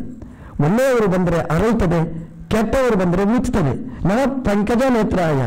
ದುರ್ಯೋಧನ ಬಂದರೆ ದೇವರು ಕಣ್ಣು ಮುಚ್ತಾನೆ. ಕುಂತಿ ಬಂದರೆ, ಅರ್ಜುನ ಬಂದರೆ, ಭೀಮಸೇನಿಯವರು ಬಂದರೆ ಕಣ್ತೆರೀತಿ ಅಂತ ತಮ ಪಂಕಜ ನೇತ್ರಾಯ. ದೇವಸ್ಥಾನಕ್ಕೆ ಬರುವಾಗ ದೇವರ ಮುಂದೆ ಮಾಡಬೇಕಾದ ಪ್ರಾರ್ಥನೆ ಹೀಗೆ: ದೇವರೇ ಕಣ್ಣು ಮುಚ್ಚುವ ನೀನು. ನಾವು ಹೋದಾಗ ದೇವರು ಕಣ್ಣು ಮುಚ್ಚಿರ್ತಾರೆ. ಪಂಕಜ ನೇತ್ರಾಯ ಅಂತ ಹೇಳಬೇಕು. ಸ್ವಾಮಿ ನನ್ನ ಕಣ್ಣಲ್ಲಿ ಸೂರ್ಯ ಕೂತಿದ್ದಾನೆ, ಕಣ್ತೆರೆ ಅಂತ ಹೇಳಬೇಕು. ಪಂಕಜ ನೇತ್ರಾಯ, ಕಮಲ ಸೂರ್ಯ ಬಂದಾಗ ಅರಳಿದ ಹಾಗೆ ನನ್ನ ಸೂರ್ಯ ಅಂದರೆ ಗಾಯತ್ರಿ ಜಪ ಮಾಡುವ ನಾನು ಬಂದಾಗ ನೀನು ನಿನ್ನ ಕಣ್ಣನ್ನು ತೆರೆ ಅಂತ ಹೇಳಬೇಕು. ತಮ್ಮ ಪಂಕಜ ನೇತ್ರಾಯ ನಮಸ್ತೆ ಪಂಕಜಾಂಗ್ರಯೇ ಅಂತ. ಭಗವಂತನ ಪಾದ ಕಮಲದ ಹಾಗೆ ಅಂತ. ನಾವು ಸಾಮಾನ್ಯವಾಗಿ ಕಾಲು ತೊಳ್ಕೊಂಡು ದೇವಸ್ಥಾನಕ್ಕೆ ಹೋಗ್ಬೇಕು. ದೇವರ ಹಾಗಲ್ಲ, ಶುದ್ಧವಾದವ ಪಂಕಜ, ಸುಂದರವಾದ ಪಾದ ದೇವರದ್ದು. ಅಂದರೆ ರಕ್ತ ಛಾಯೆ ತುಂಬಿರತಕ್ಕಂಥದ್ದು. ರಕ್ತ ಅಂದರೆ ಜ್ಞಾನ ಆನಂದಮಯವಾದ್ದೇ ಎಲ್ಲ. ಈ ಶ್ಲೋಕ ಎಷ್ಟು ಚೆನ್ನಾಗಿದೆ ನೋಡಿ. ನನ್ನ ಪಂಕಜ ನಾಭಾಯ ಅಂತ. ಪಂಕಜ ನಾಭಾಯ ಅಂತ ಅಂದರೆ ಕುಂತಿ ಹೇಳುವ ಪ್ರಾರ್ಥನೆ. ಏನು ಪ್ರಾರ್ಥನೆ ಅವಳದು ಅಂತಂದರೆ, ಎರಡು ವರ್ಗವನ್ನು ಕುಂತಿ ಕೃಷ್ಣನ ಮುಂದೆ ಪ್ರಸ್ತಾಪ ಮಾಡ್ತಾಳೆ. ಒಂದು ದುರ್ಯೋಧನಾದಿ ಕೆಟ್ಟ ಜನ, ಇನ್ನೊಂದು ನನ್ನ ಮಕ್ಕಳು ನಾನು ಅಂದರೆ ಒಳ್ಳೆಯ ಜನ. ಎರಡು ವರ್ಗ ವಿಭಾಗ ಮಾಡಿದರೆ ಕೃಷ್ಣ ನೀನು ಏನು ಸ್ಪಂದಿಸಿದೆ ಅನ್ನೋದನ್ನು ಕುಂತಿ ಕೃಷ್ಣನ ಮುಂದೆ ನಿವೇದಿಸ್ತಾಳೆ. ಪಂಕಜನ ಅಂತಂದರೆ ಎರಡು ಜನ. ಪಂಕಜನ ಅಂದರೆ ಪಾಂಡವರು, ಪಂಕಜನ ಹೀಗೆ ಮಾಡಬೇಕು ವಿಭಾಗ. ಪಂಕಜ ನಾಭಾಯ ಬಿಡಬೇಕು, ಪಂಕಜನ ಆಭಾಯ ಅಂತ ಹೀಗೆ ವಿಭಾಗ ಮಾಡಿಕೊಳ್ಬೇಕು. ಪಂಕಜನ ಅಂತಂದರೆ ಇಬ್ರು, ದುರ್ಯೋಧನಾದಿಗಳು ಪಂಕಜನ, ಪಾಂಡವರು ಪಂಕಜನ.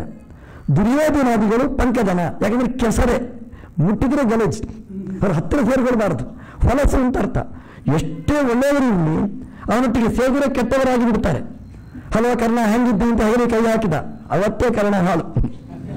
ಅವತ್ತಿನಿಂದ ಪೂರ್ತಿ ಕೃಷ್ಣನಿಗೆ ವಿರುದ್ಧ. ಎಂಥ ದೇವರು ಸೂರ್ಯ, ಆದರೆ ಪೂರ್ತಿ ದೇವರ ಪಕ್ಷಕ್ಕೆ ಧರ್ಮಕ್ಕೆ ವಿರೋಧಿಯಾಗಿ ನಿಂತ.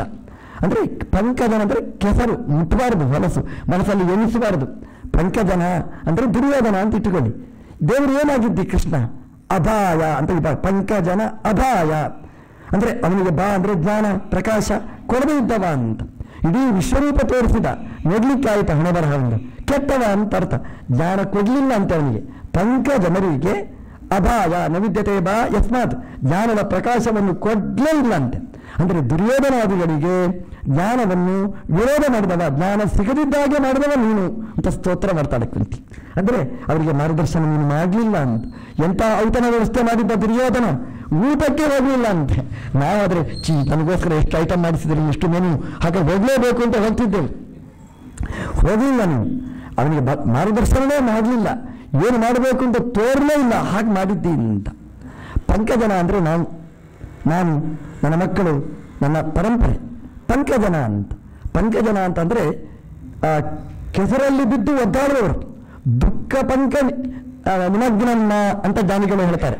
ಪಂಕ ಅಂದರೆ ಕೆಸರು ಅಲ್ವಾ, ಕಣ್ಣೀರು ಬಂದರೆ ಮೈಯೆಲ್ಲ ಕೊಳೆಯಾಗಿ ಬಿಡ್ತದೆ ಅಂತ. ಅಂದರೆ ದುಃಖ ಸಾಗರದಲ್ಲಿ ಇರುವವರು ಅಂತ ಅರ್ಥ. ಪಂಕಜನ ಅಂತಂದರೆ ದುಃಖ ಪಂಕದಲ್ಲಿ ಮುಳುಗಿರ್ತಕ್ಕಂಥವರು. ಅಂದರೆ ನಾನು, ನನ್ನ ಮಕ್ಕಳು ಎಲ್ಲ, ನಮಗೆಲ್ಲ ಏನು ಮಾಡಿದ್ವಿ ನೀನು? ಪಂಕಜನರಿಗೆ ಆಭಾಯ. ಆ ಅಂದರೆ ಒಳ್ಳೆಯ, ಬಾ ಅಂದರೆ ತತ್ವಜ್ಞಾನವನ್ನು ಕೊಟ್ಟವ. ಎಂಥ ತತ್ವಜ್ಞಾನ ನೀನು ಕೊಟ್ಟಿದ್ದೀವಿ ಅಂತಂದರೆ ಕುಂತಿ ಹೇಳ್ತಾಳೆ. ಪಾಸ್ಟ್ ಟೆನ್ಸು, ಫ್ಯೂಚರ್ ಟೆನ್ಸು, ವರ್ತಮಾನ ಎಲ್ಲ ಇಟ್ಟುಕೊಂಡು ಹೇಳ್ತಾಳೆ. ಅರ್ಜುನನಿಗೆ ಯುದ್ಧದ ಮಧ್ಯದಲ್ಲಿ ಆಭಾಯ, ಒಳ್ಳೆಯ ಜ್ಞಾನ ಕೊಟ್ಟವ ಅಂತ. ಸೈಂಧವನ ವಧೆಯ ಪ್ರಕರಣದಲ್ಲಿ ಅಂತೂ ಎಂಥ ಜ್ಞಾನವನ್ನು ಕೊಟ್ಟಿ ನೀನು ಅಂತ. ಮುಂದೆ ಜ್ಞಾನ ಕೊಡುವವ ನೀನು. ಯಾಕಂದರೆ ನನ್ನ ಮೊಮ್ಮಗ ಇದೆ, ಉತ್ತರದ ಗರ್ಭದಲ್ಲಿ ಬಂದಿರತಕ್ಕಂತಹ ಕೂಸು ಪರೀಕ್ಷಿತಿಗೆ ಒಳ್ಳೆಯ ಜ್ಞಾನವನ್ನು ಕೊಡುವವ ನೀನು. ಅವನ ಮೂಲಕ ಬರೀ ಪರೀಕ್ಷಿತಿಗೆ ಮಾತ್ರ ಅಲ್ಲ, ಅವನ ಮೂಲಕ ಶೌನರಿಕರಿಗೆ ಮಾತ್ರ ಅಲ್ಲ, ಮೈಸೂರಿನಲ್ಲಿ ವಿಠ್ಠಲ ಮಂದಿರದಲ್ಲಿರುವ ತನಕ ಒಳ್ಳೆಯ ಜ್ಞಾನವನ್ನು ಕೊಟ್ಟವ ನೀನು ಅಂತ. ಪಂಕಜನ ಆಭಾಯ ಅಂತ. ಕೆಸರಿನಲ್ಲಿ ದುಃಖ ಸಾಗರದಲ್ಲಿ ಮುಳುಗುವವರಿಗೆ ಒಳ್ಳೆಯ ಜ್ಞಾನವನ್ನು ಕೊಟ್ಟವ ಅಂತ. ಹೀಗೆ ಪಂಕಜನ ಅಭಾಯ, ಪಂಕಜನ ಆಭಾಯ ಎರಡು ರೀತಿ ವಿಭಾಗ ಮಾಡಿದ್ರು ಒಳ್ಳೆಯ ಅನ್ವಯಿಸುವ ಕುಂತಿಯ ಪ್ರಾರ್ಥನೆ. ನಮ್ಮ ಪ್ರಾರ್ಥನೆ ಇದಾಗಬೇಕು ದೇವರ ಹತ್ರ ಅಂತ. ಪಕ್ಕದ ಮನೆಯವರು ಪಂಕಜನ, ಅವರಿಗೆ ಅಭಾಯ ಜ್ಞಾನ ಕೊಡಬೇಡ ಅಂತ. ಈ ಮನೆಯಲ್ಲಿದ್ದವರಿಗೆ ಒಳ್ಳೆಯ ಜ್ಞಾನವನ್ನು ಕೊಡು, ಇದು ಪ್ರಾರ್ಥನೆ. ಪಂಕಜ ನಾಭಾಯ ನನ್ನ ಪಂಕಜ ಮಾಲಿನೇ, ಕಮಲದ ಮಾಲೆಯನ್ನು ಹಾಕೊಂಡವ ಅಂತ. ರುಕ್ಮಿಣಿ ದೇವಿ ಕೃಷ್ಣನ ಮುಂದೆ ಬಂದು ನಿಂತ್ಲಂತೆ. ಕುಂತಿ ಹೇಳ್ತಾಳೆ, ರುಕ್ಮಿಣಿ ದೇವಿ ಬಂದು ನಿಂತರೆ ಕೃಷ್ಣ ಹೀಗೆ ನಿಂತುಬಿಟ್ಟಂತೆ. ರುಕ್ಮಿಣಿ ಹೀಗೆ ಅಂದರೆ ಇಡೀ ದೇಹವನ್ನು ರುಕ್ಮಿಣಿ ದೇವಿ ನೋಡಿದ್ಲಂತೆ. ಏನು ನೋಡಿದ್ದು? ದೇವರ ಕೊರಳಿಗೆ ಮಾಲೆ ಹಾಕಿದ್ಲಂತೆ. ಪುಷ್ಪ ಇಲ್ಲ, ಮಾಲೆ ಹಾಕಿದ್ಲಂತೆ. ಯಾವುದರ ಮಾಲೆ? ಕಮಲದ್ದೇ ಮಾಲೆಯನ್ನು ಹಾಕಿದ್ಲಂತೆ. ಅದು ಹೇಗೆ ಅಂತಂದರೆ ದೇವರನ್ನು ಅಡಿಯಿಂದ ಮುಡಿ ತನಕ, ಮುಡಿಯಿಂದ ಅಡಿ ತನಕ ನೋಡಿದ್ಲಂತೆ. ಒಂದು ರೌಂಡ್ ನೋಡಿದ್ಲಂತೆ. ಅವಳ ಕಣ್ಣು ಕಮಲ, ರುಕ್ಮಿಣಿ ದೇವಿತ್ತು. ಒಂದು ಕಮಲ ಜೋಡಿಸಿದ್ಲು ಪಾದದಲ್ಲಿ, ಅದರ ಮೇಲೆ ಮೇಲೆ ಮೇಲೆ ಮೇಲೆ ಮೇಲೆ ಮೇಲೆ ಜೋಡಿಸಿಕೊಂಡು ಬಂದ್ಲು. ಹಾಗೆ ಮೇಲಿನ ತನಕ ಅರ್ಧ ಮಾಲೆ ಆಯಿತು. ಪುನಃ ಮೇಲಿನಿಂದ ಕೆಳಗಿನ ತನಕ ಕಣ್ಣನ್ನು ಜೋಡಿಸಿಕೊಂಡು ಬಂದಂತೆ. ಇಡೀ ನೋಡಿದರೆ ರುಕ್ಮಿಣಿ ದೇವಿಯ ಕಣ್ಣುಗಳೇ ಭಗವಂತನ ಸುತ್ತ, ಕುತ್ತಿಗೆ ಸುತ್ತ ಅದು ಹೆಣೆದು ಪೋಣಿಸಲ್ಪಟ್ಟು ಮಾಲಿಕೆಯಾಗಿ ಕೃಷ್ಣ ಎಷ್ಟು ಶೋಭಾಯಮಾನನಾಗಿದ್ದಿ ಪಂಕಜ ಮಾಲಿನೇ. ರುಕ್ಮಿಣಿ ದೇವಿಯ ಭಕ್ತರಾದ ನಮ್ಮೆಲ್ಲರ ಕಮಲ ನೇತ್ರ ಕಮಲದ ಮಾಲೆಯನ್ನು ಕೊರಳಲ್ಲಿ ಅಲಂಕರಿಸಿಕೊಂಡವ. ಅಂದರೆ ದೇವರನ್ನು ಇಡೀ ದೇವರನ್ನು ನೋಡಬೇಕಂತೆ. ಒಂದೇ ಒಂದೇ ಅಂತ ಆಚಾರ್ಯರು ಹೇಳಿದ ಹಾಗೆ ಪಾದದಿಂದ ಮಸ್ತಕದ ತನಕ ಚಿಂತನೆ ಮಾಡಬೇಕಂತೆ. ಅಷ್ಟು ಕಷ್ಟಪಟ್ಟುಕೊಂಡು ಲೈನಲ್ಲಿ ನಿಂತು ಹೋಗಿ ಹೇಗಿದ್ರು ದೇವರು ವಜ್ರದ ಕವಚ ತಲೆ ಮೇಲೆ ಇಟ್ಕೊಂಡಿದ್ರು ಶ್ರೀನಿವಾಸ ಅಂತ ಬಂದರೆ ಅದಾಗುವುದಿಲ್ಲ ಅಂತ ಹೇಳಿದ್ರು. ಅವರ ಮುಗುಳು ಮಂದಸ್ಮಿತ ಅದನ್ನು ನೋಡಲಿಕ್ಕೆ ಮರೆಯಬೇಡಿ, ದೇವರದ್ದು ಒಂದೊಂದು ಅವಯವನ್ನೂ ನೋಡಬೇಕು. ಪಂಕಜ ಮಾಲಿನೇ ಅಂತ ದೇವರನ್ನು ಹೇಗೆ ನೋಡಬೇಕು ಅನ್ನುವ ಚಿಂತನೆಯನ್ನು ಕುಂತಿದೇವಿ ನಮಗೆ ತೋರಿಸಿಕೊಟ್ಟಿದ್ದಾರೆ. ಪಂಕಜ ಮಾಲಿನೇ ಅಂತಂದ್ರೆ, ಪಂಕಜ ಅಂತಂದ್ರೆ ಲಕ್ಷ್ಮೀದೇವಿ. ಯಾಕಂದ್ರೆ ಲಕ್ಷ್ಮೀದೇವಿಯ ಸ್ತೋತ್ರನೇ ಹಾಗೆ ನೋಡಿ, ಯಾಸ ಪದ್ಮಾಸನಸ್ಥ ಎಲ್ಲ ಹೇಳುವಾಗವು ಪದ್ಮಾಸನಿ, ಪದ್ಮವೂರು, ಪದ್ಮಾಕ್ಷಿ, ಪದ್ಮ ಸಂಭವೆ ಎಲ್ಲ ಪದ್ಮ ಪದ್ಮ ಪದ್ಮ. ಕೊನೆಗೆ ಪದ್ಮದಲ್ಲಿ ಕೂತವಳು, ಪದ್ಮದಂತಹ ಕಣ್ಣುಳ್ಳವಳು, ಪದ್ಮದಂತಹ ಕಾಲು, ಪದ್ಮದಂತಹ ನಾಭಿ, ಒಟ್ಟು ಏನು ಹೇಳಿದ್ರು ಗೊತ್ತಾ? ನೀನೇ ಪದ್ಮ ಅಂತ ಹೇಳಿದ್ರು. ಅಂದರೆ ಕಮಲ ಅಂತ.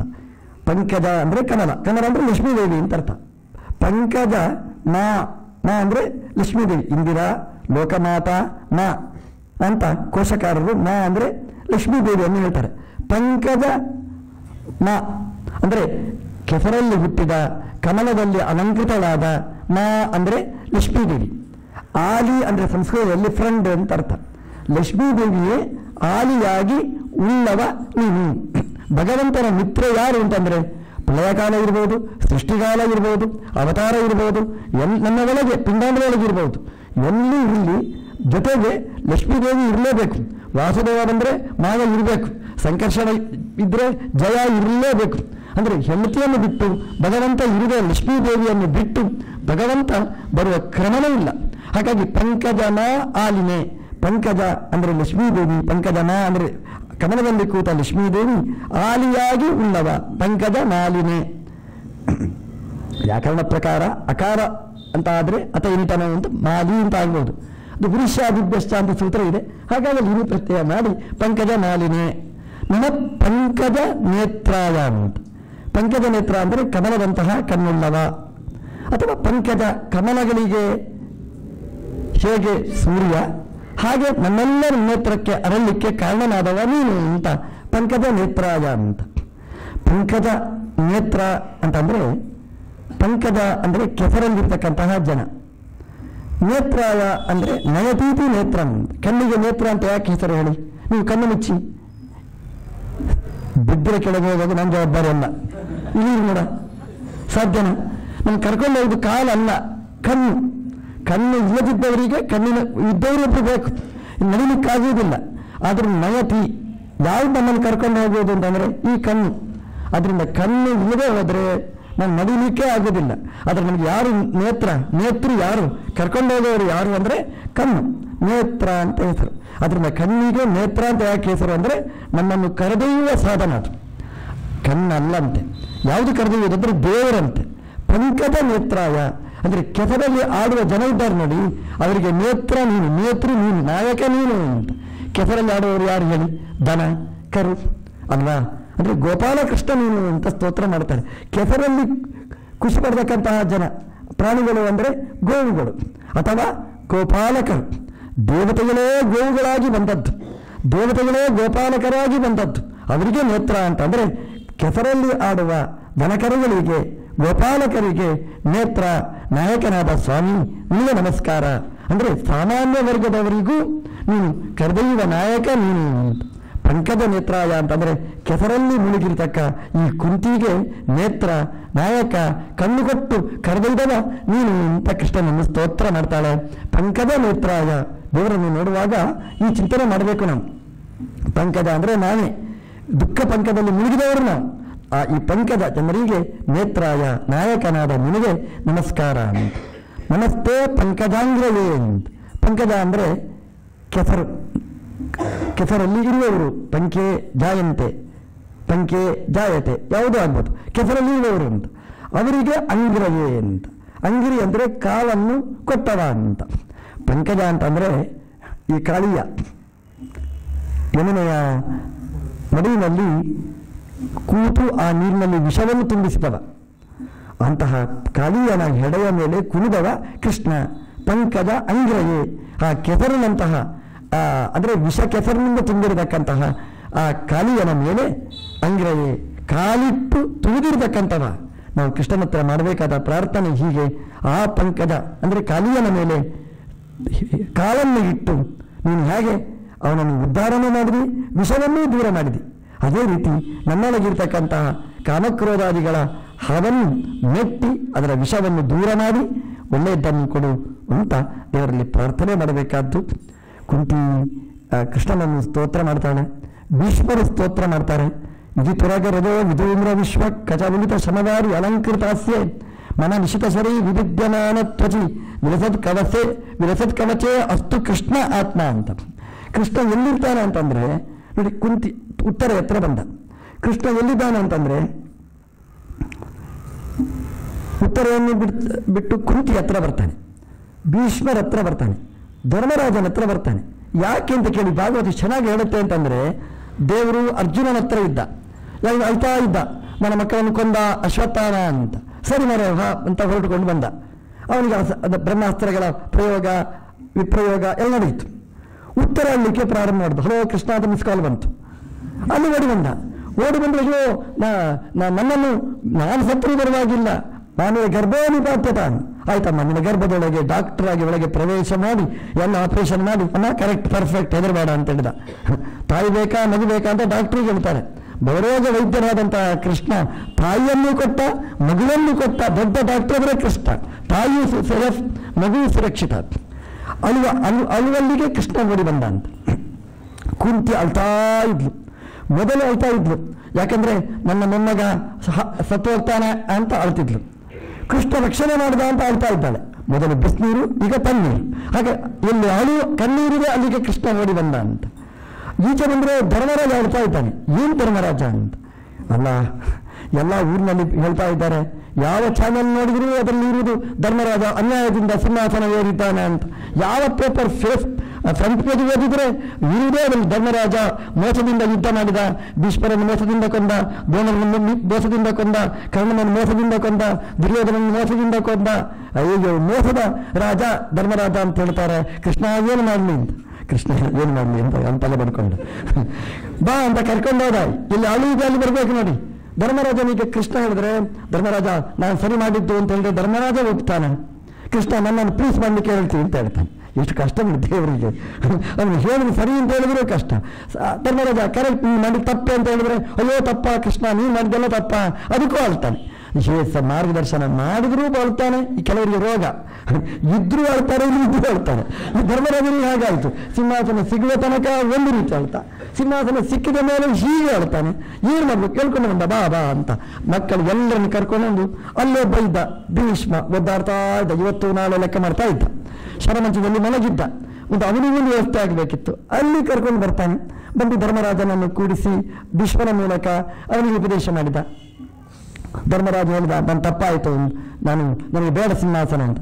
ಭೀಷ್ಮ ಹೇಳಿದ, ನನ್ನ ದೇವರು ಕೃಷ್ಣ ಏನು ಮಾಡಿಸಿದ ಅದು 100% ಕರೆಕ್ಟ್.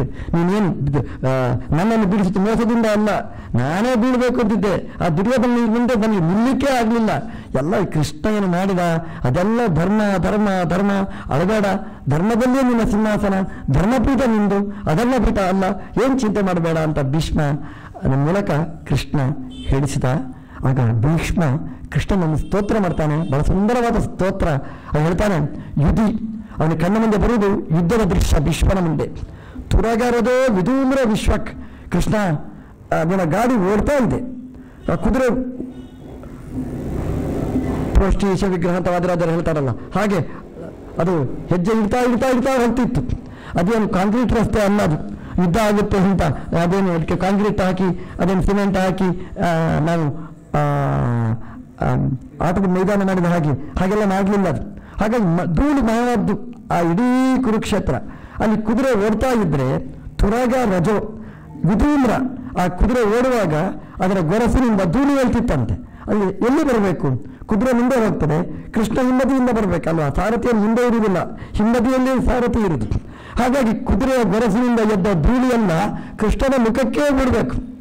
ಭೀಷ್ಮರು ನೋಡ್ತಾ ಇದ್ರು, ಖುಷಿ ಭೀಷ್ಮರಿಗೆ. ಯುದ್ಧದಲ್ಲಿ ಎದುರು ಪಕ್ಷದಲ್ಲಿ ದುರ್ಯೋಧನ ಪಕ್ಷದಲ್ಲಿ ಕೂತು ನೋಡ್ತಾ ಇದ್ರಂತೆ. ಭೀಷ್ಮರು ಹೇಳ್ತಾರೆ ಧರ್ಮರಾಜನ ಹತ್ರ, ನೋಡು ನಿನಗಿಂತ ನಾನು ದೊಡ್ಡ ಭಾಗ್ಯವಂತ ಅಂತ. ಯಾಕೆಂದ್ರೆ ನಾನು ಕೃಷ್ಣನ ಪಕ್ಷಕ್ಕೆ ಇದ್ರೆ ಈ ಸೀನ್ ನನಗೆ ನೋಡ್ಲಿಕ್ಕೆ ಆಗ್ತಿರ್ಲಿಲ್ಲ. ಯಾಕಂದ್ರೆ ನಾನು ಎದುರು ಪಕ್ಷದಲ್ಲಿ ಯುದ್ಧ ಮಾಡುದು, ದುರ್ಯೋಧನ ಹತ್ರ ಒಂದು ಅದೇ ನೋಡ್ಬೇಕಿತ್ತು. ನಾನು ಕೃಷ್ಣ ಏನು ಅನುಗ್ರಹ ಮಾಡಿದ ಅಂತಂದ್ರೆ, ಭೀಷ್ಮ ನೀನು ಈ ಪಕ್ಷಕ್ಕೆ ಬೇಡ ಆ ಪಕ್ಷಕ್ಕೆ ತಳ್ಳಿದ. ಹಾಗಾಗಿ ಕೃಷ್ಣ ನೋಡುವವರಿಗೆ ಕೃಷ್ಣನ ವಿರುದ್ಧ ಪಕ್ಷ ಅಲ್ಲ. ಭೀಷ್ಮ ಹೇಳಿದ, ಕೃಷ್ಣನ ವಿರುದ್ಧ ಪಕ್ಷ ಅಲ್ಲ, ಕೃಷ್ಣನ ಸಮ್ಮುಖ ಪಕ್ಷ ಧರ್ಮರಾಜ ನಿಂದಲ್ಲ, ನಮ್ದೇ ಕೃಷ್ಣನಿಗೆ ಸಮ್ಮುಖವಾದ ಪಕ್ಷ, ಅಭಿಮುಖವಾದ ಪಕ್ಷ ಅಂತ. ಯಾಕಂದ್ರೆ ಕೃಷ್ಣನ ನೋಡ್ತಾ ಯುದ್ಧ ಮಾಡಬಹುದಿತ್ತು. ಒಬ್ಬ ಕ್ಷತ್ರಿಯನಾದವ ಯುದ್ಧ ಹೇಗೆ ಮಾಡ್ಬೇಕು ಹೇಳಿ? ಕೃಷ್ಣ ಪ್ರೇರಣೆ, ಕೃಷ್ಣ ಪ್ರೀತಿ ಇರ್ತಾನೆ. ಒಂದು ಬಾಣ ಪ್ರಯೋಗ ಮಾಡುದು, ಕೃಷ್ಣ ಬಾಣ ಪ್ರಯೋಗ ಮಾಡ್ತಾನೆ, ಅಸ್ತ್ರ ಪ್ರಯೋಗ ಮಾಡ್ತಾನೆ, ಮಾಡ್ಲಾ ಕೃಷ್ಣ ಮಾಡು ಅಂತೇಳಿ ಪ್ರಯೋಗ ಮಾಡೋದು. ಇಂತಹ ಸೌಭಾಗ್ಯ ಜೀವನದಲ್ಲಿ ಯಾರಿಗೂ ಸಿಗ್ಲಿಕ್ಕಿಲ್ಲ. 800 ವರ್ಷದ ಮುದುಕನಿಗೆ, ಜ್ಞಾನವೃದ್ಧನಿಗೆ ದೇವರು ಕಲ್ಪಿಸಿಕೊಟ್ಟ. ನಾನು ನೋಡ್ತಾ ಇದ್ದೆ, ಕೃಷ್ಣ ಬರ್ತಾ ಇದ್ದ, ಆ ಕುದುರೆ ಓಡಿಕೊಂಡು ಬರ್ತಿತ್ತು, ಅದರ ಗೊರಸಿನಿಂದ ಧೂಳಿ ಹೇಳ್ತಾ ಇತ್ತು, ಅದು ಹೋಗಿ ಕೃಷ್ಣನ ಮುಖಕ್ಕೆ ಬಳಿಯುತ್ತಿತ್ತಂತೆ. ತುರಗರದೋ ವಿಧೂಮ್ರ ಅಂತ, ಮುಖಕ್ಕೆ ಪೌಡರ್ ಹಾಕಿದಾಗಿತ್ತು ಅಂತ ಭೀಷ್ಮ ಹೇಳಿದ. ಪೌಡರ್ ಶಬ್ದ ನಮ್ದು, ಅಲ್ಲಿ ಇರುವುದು ಧೂಳಿ ಅಂತ, ಅಲ್ಲಿ ಇರುವುದು ಮುಖಕ್ಕೆಲ್ಲ ಬಣ್ಣ ಬಳಿದ ಹಾಗಾಯ್ತಂತೆ, ವಿಧೂಮ್ರ ಅಂತ. ಭೀಷ್ಮರು ಮುಂದುವರಿಸಿ ಹೇಳ್ತಾರೆ, ಅದರ ಸುತ್ತ ಕೃಷ್ಣನ ಕಪ್ಪಾದ ಮುಂಗುರುಳು ಅಂತ. ಕೃಷ್ಣನಿಗೆ ವಯಸ್ಸು 70 ದಾಟಿತ್ತು ಲೋಕದ ಮಾನದಲ್ಲಿ, ಆದರೂ ಕೃಷ್ಣನ ಮುಂಗುರುಳು ಚೆನ್ನಾಗಿತ್ತು ಅಂತ ಹೇಳ್ತಾನೆ. ಕಚ ಅಂತ, ಆ ಮುಖದಲ್ಲಿ ಆ ಧೂಳಿಯ ಬಣ್ಣ, ಸುಮಾರು ಧೂಳಿ ಬಣ್ಣ, ಅದರ ಸುತ್ತ ಕಪ್ಪಾಗಿರ್ಬೇಕಂತಹ ಮುಂಗುರುಳುಗಳು. ವಿಧೂಮ್ರ ವಿಶ್ವ ಕಚ ಮಿಳಿತ, ಅದರಿಂದ ಮಿಶ್ರಿತವಾದ್ದು ಶ್ರಮವಾರಿ. ಕೃಷ್ಣನಿಗೆ ಶ್ರಮ ಅಂತೆ. ಆದರೆ ಯುದ್ಧ ಮಾಡಲಿಲ್ಲ ಕೃಷ್ಣ.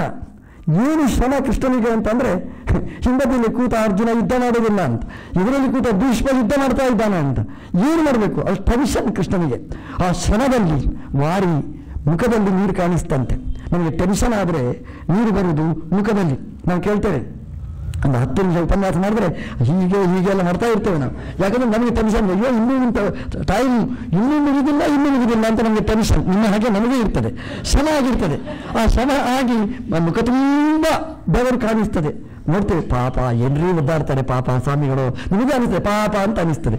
ನನಗೆ ಅನಿಸ್ತದೆ ಪಾಪ ಎಷ್ಟು ಕೊರತೆ ಇವರಿಗೆ ಕೇಳಬೇಕಲ್ಲ, ನಮಗೂ ಅನಿಸ್ತದೆ. ಇಬ್ಬರಿಗೂ ಶ್ರಮ ವಾರಿ ಅಂತ. ಆ ವಾರಿ ಸುತ್ತ ನೋಡಿ, ಆ ಧೂಳಿಯ ಬಣ್ಣ, ಅದರ ಸುತ್ತ ಕಪ್ಪಾದ ನೀರುಗಳು, ಅದರ ಮಧ್ಯದಲ್ಲಿ ಆ ಬೆವರು ನೀರುಗಳು.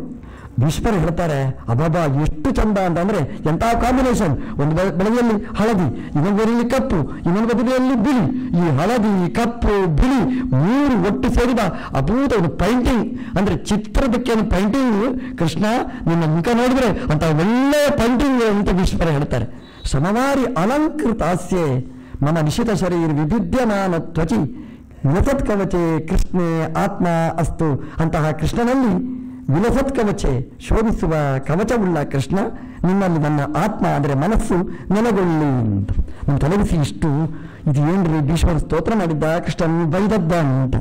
ಯಾಕಂದ್ರೆ ಕೃಷ್ಣನಿಗೆ ಶ್ರಮ ಆಯಿತು ಅಂತ ಹೇಳಿದ್ರೆ ನಮಗೆ ಕೇಳಲಿಕ್ಕೆ ಶ್ರಮ ಆಗಿಬಿಡುತ್ತೆ. ದೇವರಿಗೆ ಶ್ರಮ ಆದರೆ ದೇವರೆಂತದ್ರಿ, ದೇವರು ಇರುವುದೇ ಶ್ರಮ ಪರಿಹಾರ ಮಾಡಲಿಕ್ಕೆ. ಈ ಆಶ್ರಮದವರಿಗೆ ಶ್ರಮ ಪರಿಹಾರಕ್ಕೋಸ್ಕರ ದೇವರು ಇರುವುದು. ದೇವರಿಗೂ ಶ್ರಮ ಆಗಿರುವಂಥ ದೇವರು ನಿಮಗೆ ಬೇಕಾ? ಯಾಕಂದ್ರೆ ನಮ್ಮ ಶ್ರಮ ಪರಿಹಾರ ಮಾಡೋದೇ ಇಲ್ಲ, ಮತ್ತು ಪ್ಲಸ್ಗೆ ದೇವರ ಶ್ರಮ ನಾವು ಪರಿಹಾರ ಮಾಡಬೇಕು. ಹಾಗಲ್ಲ ಅಂತೆ. ಎಷ್ಟು ಚೆನ್ನಾಗಿ ನೋಡಿ ಶಬ್ದ. ಇದು ತುರಗರದೋ ವಿಧೂಮ್ರ ವಿಶ್ವ ಕಚ, ಅದೆಲ್ಲ ಸರಿದೆ. ಮಿಲಿತ, ಅದರಿಂದ ಮಿಶ್ರಿತವಾದ್ದು ಶ್ರಮವಾರಿ ಇಂತಾಗಬೇಕಲ್ಲ. ಕೃಷ್ಣನ ಮುಖ ಇದೆ, ಅದು ಮುಖ ಏನಾಗಿದೆ ಅಂದರೆ ಹಾಸ್ಯ. ಹಾಸ್ಯ ಅಂದರೆ ಎಲ್ಲವನ್ನೂ ನಿರಾಸೆ ಮಾಡತಕ್ಕಂಥದ್ದು, ಎಲ್ಲ ಕಷ್ಟವನ್ನು ಪರಿಹಾರ ಮಾಡುವಂತಹದ್ದು ಹಾಸ್ಯ ಮುಖ. ಅದು ಅಲಂಕೃತ. ಅಲಂಕೃತ ಅಂದರೆ ಎರಡರ್ಥ, ಚೆಂದಾಗಿದೆ ಅಂತ ಒಂದರ್ಥ. ಅಲಂಕೃತ, ದೇವರ ಮುಖ ನೋಡಿದ್ರೆ ಸಾಕು ನಮಗೆ ಅಲಂ ಸಾಕು ಸಾಕು ಅಂತ ಮಾಡಿಸಿಬಿಡ್ತಾನೆ. ಯಾರ ಹತ್ರ ಹೋದ್ರೂ ಕೂಡ ಬೇಕು ಬೇಕು ಅಂತ ಆಗುತ್ತೆ. ಕೃಷ್ಣನ ಹತ್ರ ಹೋದ್ರೆ ಸಾಕು, ನಿಮಗೇನು ಬೇಕು ಕೃಷ್ಣ ಬೇಕಾದಷ್ಟು, ಸುಧಾನ ಬಂದ ಬೇಕಾದಷ್ಟು ಕೊಟ್ಟು ಕಳಿಸಿದ ದೇವರು, ಸಾಕು ಅನ್ನುವಷ್ಟು. ಅಂದರೆ ಅಲಂಕೃತ ಹಾಸ್ಯ ಅಂತ. ಶ್ರಮವಾರಿ, ಭೀಷ್ಮರು ಹೇಳೋದು ಏನು ಗೊತ್ತಾ, ಕೃಷ್ಣ ಯುದ್ಧ ಮಾಡುವಾಗ ನಿನಗೆ ಶ್ರಮ ಆಯಿತು ಅಂತ ಭೀಷ್ಮರು ಹೇಳೋದಲ್ಲ. ಶ್ರಮ ಯಾರಿಗಾಯಿತು ಗೊತ್ತಾ, ನನಗೆ ಯುದ್ಧದಲ್ಲಿ ಶ್ರಮ ಆಗ್ತಿತ್ತು, ನಾನು ಮುದುಕ. ಯಾಕಂದ್ರೆ ನೀನು ಯುದ್ಧ ಮಾಡಬೇಕು ಅಂತಂದ್ರೆ ಕೃಷ್ಣನ ಬೆಂಗಾವಲಲ್ಲಿ ಯುದ್ಧ ಮಾಡುವ ಅರ್ಜುನನಿಗೆ ನಾನು ಯುದ್ಧ ಮಾಡಬೇಕು, ಎಷ್ಟು ಶ್ರಮ ಆಗಿರ್ಬೋದು ನನಗೆ ಅಂತ. ಎದುರಿನಲ್ಲಿ ಇಷ್ಟು ವೀರಾವೇಶದಿಂದ ಹೋರಾಡುವ, ಹಿಂಬದಿಯಲ್ಲಿ ದುರ್ಯೋಧನ ಬೆನ್ನಿಗೆ ಕೊಡ್ತಾ ಇದ್ದ, ಮುದುಕ ಏನು ಮಾಡ್ತೀವಿ ಸುಮ್ಮನೆ, ವೇಸ್ಟ್, ನೀವು ಅನ್ನ ಹಾಕಿದ್ದು ವೇಸ್ಟ್, ನೀವು ಸಾಕಿದ್ದು ವೇಸ್ಟ್ ಅಂತ ಚುಚ್ತಾ ಇದ್ದ. ನನಗೆ ಇದು ಶ್ರಮ. ಯಾವುದು ಅಂದರೆ ಮತ್ತೇನಿಲ್ಲ, ಇದರಲ್ಲಿ ಭೀಷ್ಮ ಶಾಬಾಷ್ ಅಂತ ಒಂದು ಕ್ಲಾಸ್ ಸಾಕಲ್ಲ, ಎಂತವರೇ ಸಾಕು ಹೋಗು ನೀವೇನು ಮಾಡ್ತಿದ್ದ ಅಂತ ಹಿಂಬದಿಯಲ್ಲಿ ನುಡಿಸ್ತಿದ್ದ. ಎದುರಿನಲ್ಲಿ ಅರ್ಜುನ, ನಾನು ಏನು ಮಾಡಲಿ ನನಗೆ ಶ್ರಮ ಅಂತ. ಶ್ರಮ ಕೃಷ್ಣನಿಗೆ ಅಲ್ಲ, ಎದುರಲ್ಲಿ ನಿಂತ ಭೀಷ್ಮನಿಗೆ ಶ್ರಮ ಅಂತೆ. ನನಗೆ ಶ್ರಮ ದುರ್ಯೋಧನನಿಂದಾಗಿ ಶ್ರಮ ಆಗ್ತಿತ್ತು. ದುರ್ಯೋಧನನಿಂದ ಏನು ಶ್ರಮ ಆಗಿತ್ತು ನಾನು ಹಿಂದೆ ನೋಡಲೇ ಇಲ್ಲ ನಾನು. ಯಾಕಂದ್ರೆ ಅದಕ್ಕೆ ಪ್ರಸಂಗ ಆಯಿತು. ಅದು ಯುದ್ಧ ಮಾಡಲಿಕ್ಕೂ ಬಿಡುದಿಲ್ಲ, ಸುಮ್ಮನೆ ಇರ್ಲಿಕ್ಕೂ ಬಿಡುದಿಲ್ಲ. ಯುದ್ಧ ಬೇಡ ಅಂತ ಮನೆಯಲ್ಲಿ ಕೂತ್ರೆ ಅಜ್ಜ ಬನ್ನಿ ಅಂತ ಕರೀತಾನೆ, ಪಂಪ್ ಹಾಕಿ ಹೇಳ್ಕೊಂಡು ಬರ್ತಾನೆ. ಇನ್ನು ಯುದ್ಧಕ್ಕೆ ಬಂದರೆ ಎಂತ ಯುದ್ಧ ಮಾಡೋದಿಲ್ಲ ಅಂತ ಚುಚ್ಚುತ್ತಾನೆ.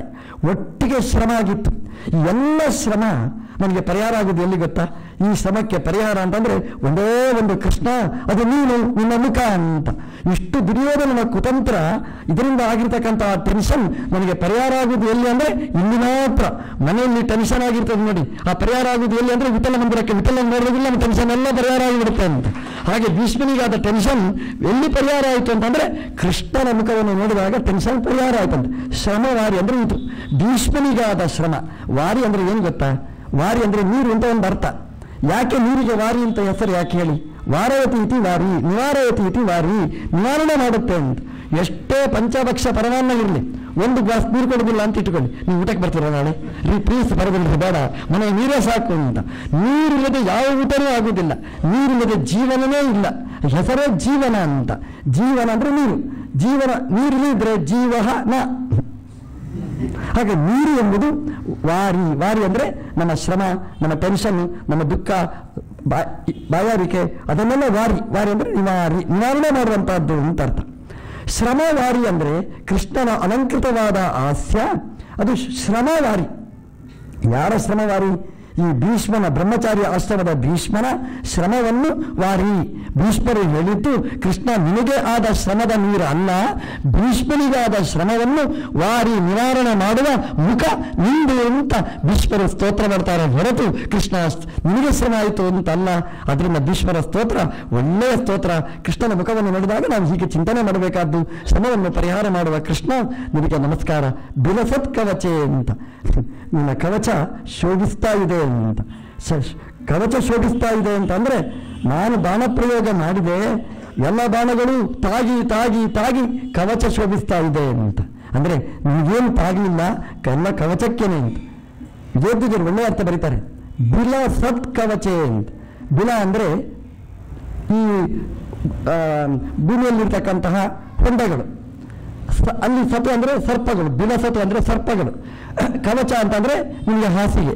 ಬಿಲಸತ್ ಕವಚ ಅಂತಂದ್ರೆ ಶೇಷಶಾಹಿಯಾದ ಕೃಷ್ಣ ನಿನ್ನಲ್ಲಿ ನನ್ನ ಮನಸ್ಸು ನೆಲೆಗೊಳ್ಳಿ. ಕೊನೆ ಕಾಲಕ್ಕೆ ಆ ಅನಂತಪದ್ಮನಾಭ ರೂಪವನ್ನು ಚಿಂತನೆ ಮಾಡ್ತಾನೆ ಭೀಷ್ಮ. ಆ ಭೀಷ್ಮನನ್ನು ಮುಕ್ತಿಯನ್ನು, ವಿಶ್ವಮುಕ್ತಿ ಪ್ರದಾಯಕನಾದ ಭಗವಂತ, ಪಾಂಡವರು ಅರ್ಜುನ ಬರಲಿಲ್ಲ ಅಂತ ಚಿಂತೆಕ್ರಾಂತನಾಗಿ ಕೊನೆಗೆ ಅರ್ಜುನ ಬರ್ತಾನೆ, ದುಃಖಕ್ರಾಂತನಾಗಿ ಬರ್ತಾನೆ. ಆ ಅರ್ಜುನ ಮಾತ್ರ ಧರ್ಮರಾಜ ಕೇಳ್ತಾನೆ, ಏನು ಅರ್ಜುನ ನಿನ್ನ ಮುಖ ಯಾಕೆ ಹೀಗಾಯಿತು ಅಂತ. ಆಗ ಅರ್ಜುನ ಹೇಳೋ ಒಂದು ಒಳ್ಳೆಯ ಶಬ್ದ, ಅವ್ರು ಏನು ಹೇಳ್ತಾನೆ ಅಂತಂದ್ರೆ ಮುಕ್ತೇನ ರಹಿತ ಶೇಷಃ ಮೃತಕ ಇತ್ಯುಚ್ಯತೆ ಅಂತ ಹೇಳ್ತಾನೆ. ಮುಕ್ತ, ಒಳ್ಳೆಯ ಶಬ್ದ ಇದು. ಅಂದ್ರೆ ಯಸ್ಯ ಕ್ಷಣ ವಿಯೋಗೇನ, ಏನನ್ನ ಇನ್ನೇನು ಮುಖದಲ್ಲಿ ತೇಜಸ್ಸು, ಇನ್ನೇನು ಅರ್ಜುನನ ವರ್ಚಸ್ಸು. ಯಾಕೆಂತಂದ್ರೆ ನಮಗೆ ಯಾರು ವರ್ಚಸ್ಸು ತುಂಬಿಸಬೇಕೋ ಆ ಕೃಷ್ಣ ಇಲ್ಲ. ಕೃಷ್ಣ ಪರಂಧಾಮಕ್ಕೆ ಹೋದ. ಇನ್ನೇನು ವರ್ಚಸ್ಸು, ಕೃಷ್ಣ ಇರುವಷ್ಟು ಕಾಲ ಏನಾದರೂ ಚೈತನ್ಯ, ಕೃಷ್ಣ ಇಳಿದ್ರೆ ಏನು ನಡೆಯುವುದಿಲ್ಲ ಅಂತ. ಅದು ಎಷ್ಟು ಚೆನ್ನಾಗಿ ಹೇಳ್ತಾನೆ ಅಂದರೆ, ಯಸ್ಯ ಕ್ಷಣ ವಿಯೋಗೇನ, ಒಂದು ಕ್ಷಣ ನಮ್ಮ ದೇವರು ಇಲ್ಲ ಅಂತ ಆದರೆ ಏನಿಲ್ಲ ಅಂತ. ಹೇಗೆ ಅಂತಂದರೆ, ಉಕ್ತೇನ ರಹಿತ ಶೇಷಃ ಮೃತಕಃ ಉಚ್ಯತೆ ಬುಧೈಹಿ ಅಂತ. ಉಕ್ತ ಉಪನಿಷತ್ತಲ್ಲಿ ಹೇಳ್ತಾರೆ, ಇತರೆ ಉಪನಿಷತ್ತಲ್ಲಿ ಹೇಳ್ತಾರೆ, ಉಕ್ತ ದೇವರನ್ನು ಉಪಾಸನೆ ಮಾಡಬೇಕಂತೆ, ದಿನಾ ಉಪಾಸನೆ ಮಾಡಿ. ಉಕ್ತ ಉಕ್ತ ಉಕ್ತ ಅಂದರೆ ಉತ್ತಾಪಕ, ನಮ್ಮನ್ನು ಎಬ್ಬಿಸುವವ. ಯಾವಾಗ ಬೇಕಾದರೂ ಹೇಳಿ ಬಿಡಿ, 2 ಸಲ ಹೇಳಿ. ಒಂದು ರಾತ್ರಿ ಮಲಗುವಾಗ, 2ನೇದು ಉಪನ್ಯಾಸ ಕೂತಾಗ. ಉಕ್ತ ಅಂತ ಉಪಾಸನೆ ಮಾಡಿ. ಯಾಕಂದ್ರೆ ಎಬ್ಬಿಸಿದ್ರೆ ಏನು ಮಾಡಿ ಮತ್ತೆ ನಮ್ಮನ್ನು. ಉಕ್ತ ಅಂದರೆ ಮಲಗಿದವರನ್ನು ಎಬ್ಬಿಸುವವ. ಹೀಗೆ ಉಪಾಸನೆ ಮಾಡಿ ನಾವು ಮಲಗಬೇಕಂತೆ. ದೇವರ ನೀನು ಮುಕ್ತ, ನೀನು ಮುಕ್ತ.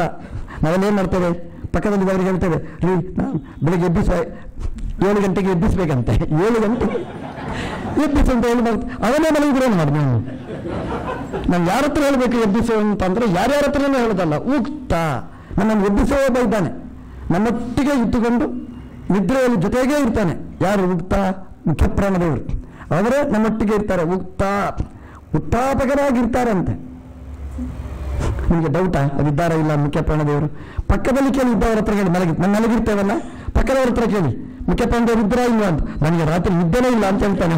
ನಮ್ಮ ಒಟ್ಟಿಗೆ ಅಂದರೆ ನಾವು ಎಚ್ಚರ ಇದ್ದಾಗ ಪ್ರಾಣದೇವರು ಮೆಲ್ಲ ಜಪ ಮಾಡ್ತಾರಂತೆ, ನಾವು ಮಲಗಿದ್ರೆ ಗಟ್ಟಿ ಜಪ ಮಾಡ್ತಾರಂತೆ. ಅಂತ ಜಪ ನಮಗೆ ಮಲಗಿದಾಗ ನಿದ್ದೆ ಬಂದಾಗ ಗಟ್ಟಿಯಾಗಿ ಜಪ ಮಾಡ್ತಾರಂತೆ. ಹಾಗಾಗಿ ಉಕ್ತ ಅಂದರೆ ಅವ್ರು ಗಟ್ಟಿಯಾಗಿ ಜಪ ಮಾಡ್ತಾರೆ. ಅವ್ರು ಮೆಲ್ಲ ಮಾಡಿದ್ರು ಅಂತಂದರೆ ಅಪಯೇಳು ಅಂತ ಅರ್ಥ ಆಗುತ್ತೆ. ಉಕ್ತಾಪಕ ಉಕ್ತೇನ ರಹಿತ. ಆ ಉಕ್ತನಾದ ಮುಖ್ಯಪ್ರಾಣದೇವರು ಎಲ್ಲಿವರೆಗೆ ಇರ್ತೇವೆ ಅಲ್ಲಿವರೆಗೆ ನಾವು ಚೆನ್ನಾಗಿರ್ತೇವೆ ಅಂತ. ಉಕ್ತೇನ ರಹಿತ, ಆ ಮುಖ್ಯಪ್ರಾಣದೇವರು ಇಲ್ಲ ಅಂತ ಆದರೆ ಮೃತಕಃ ಉಚ್ಯತೆ ಬುಧೈಹಿ, ಸತ್ತವ ಅಂತ ಹೇಳ್ತಾರೆ. ಹೇಗೆ ಮುಖ್ಯಪ್ರಾಣದೇವರು ಬಿಟ್ಟು ಹೋದರೆ ನಾವು ಮೃತಕರು, ಅದೇ ರೀತಿಯಾಗಿ ಕೃಷ್ಣ ನಮ್ಮನ್ನು ಬಿಟ್ಟು ಹೋದ, ನಾವೆಲ್ಲ ಮೃತಕರು ಅಂತ ಅರ್ಜುನ ಹೇಳುವ ಮಾತು. ಈ ಶ್ಲೋಕ ಎಷ್ಟು ಚೆನ್ನಾಗಿದೆ ನೋಡಿ. 2 ಸರ್ವೋತ್ತಮ ವಸ್ತುಗಳನ್ನು ಹೇಳ್ತಾರೆ. ಸರ್ವೋತ್ತಮನಾದ ಭಗವಂತ, ಜೀವೋತ್ತಮನಾದ ಮುಖ್ಯಪ್ರಾಣದೇವರು. 2 ಮಹಿಮೆಯನ್ನು ಹೇಳ್ತಕ್ಕ ಶ್ಲೋಕ ಅರ್ಜುನನ ಬಾಯಲ್ಲಿ, ಇಂದ್ರನಲ್ಲಿ ಮನೋನಿಯಾಮಕನ ಬಾಯಲ್ಲಿ ವ್ಯಾಸರು ಹೇಳಿಸಿರತಕ್ಕಂತಹ ಅಪೂರ್ವ ಚಿಂತನೆ. ಉಕ್ತೇನ ರಹಿತ, ಮುಖ್ಯಪ್ರಾಣದೇವರು ಇಲ್ಲದಿದ್ದರೆ ನಮ್ಮ ಜೀವನ ಇಲ್ಲ, ಕೃಷ್ಣ ಇಲ್ಲದಿದ್ದರೆ ನಮ್ಮ ಜೀವನ ಇಲ್ಲ. ಹಾಗಾಗಿ ಸರ್ವೋತ್ತಮ ನಮ್ಮ ಜೀವನದಲ್ಲಿ ಬೇಕೇ ಬೇಕು. ಜೀವೋತ್ತಮ ಅವಶ್ಯ ಭಾವಿಯಾಗಿರ್ತಕ್ಕಂಥದ್ದು. ಒಟ್ಟು ಭಾಗವತದ ಸಾರ ಏನು ಅಂತಂದರೆ, ಜೀವೋತ್ತಮ ಸರ್ವೋತ್ತಮ ಎಲ್ಲಿವರೆಗಿರ್ತದೆ ಅಲ್ಲಿವರೆಗೆ ನಮ್ಮ ಜೀವನ ರಥ ಸಾಗ್ತದೆ. ಅವರು ಯಾವಾಗ ಕೈ ಕೊಟ್ಟರು ನಮಗೆಲ್ಲ ಜೀವನ ಮುಗಿಯಿತು. ಹಾಗಾಗಿ ಭಾಗವತದ ಉದ್ದಗಲಕ್ಕೆ ಈ ಸರ್ವೋತ್ತಮ ಜೀವೋತ್ತಮರು ಜಾಗೃತರಾಗಲಿ ದೇವರು ಮಾಡಿಸಲಿ ಅಂತ ಪ್ರಾರ್ಥಿಸ್ತಾ ಇವತ್ತಿನ ಪ್ರವಚನ ಕೃಷ್ಣ ಅರ್ಪಣೆ ವಸ್ತು.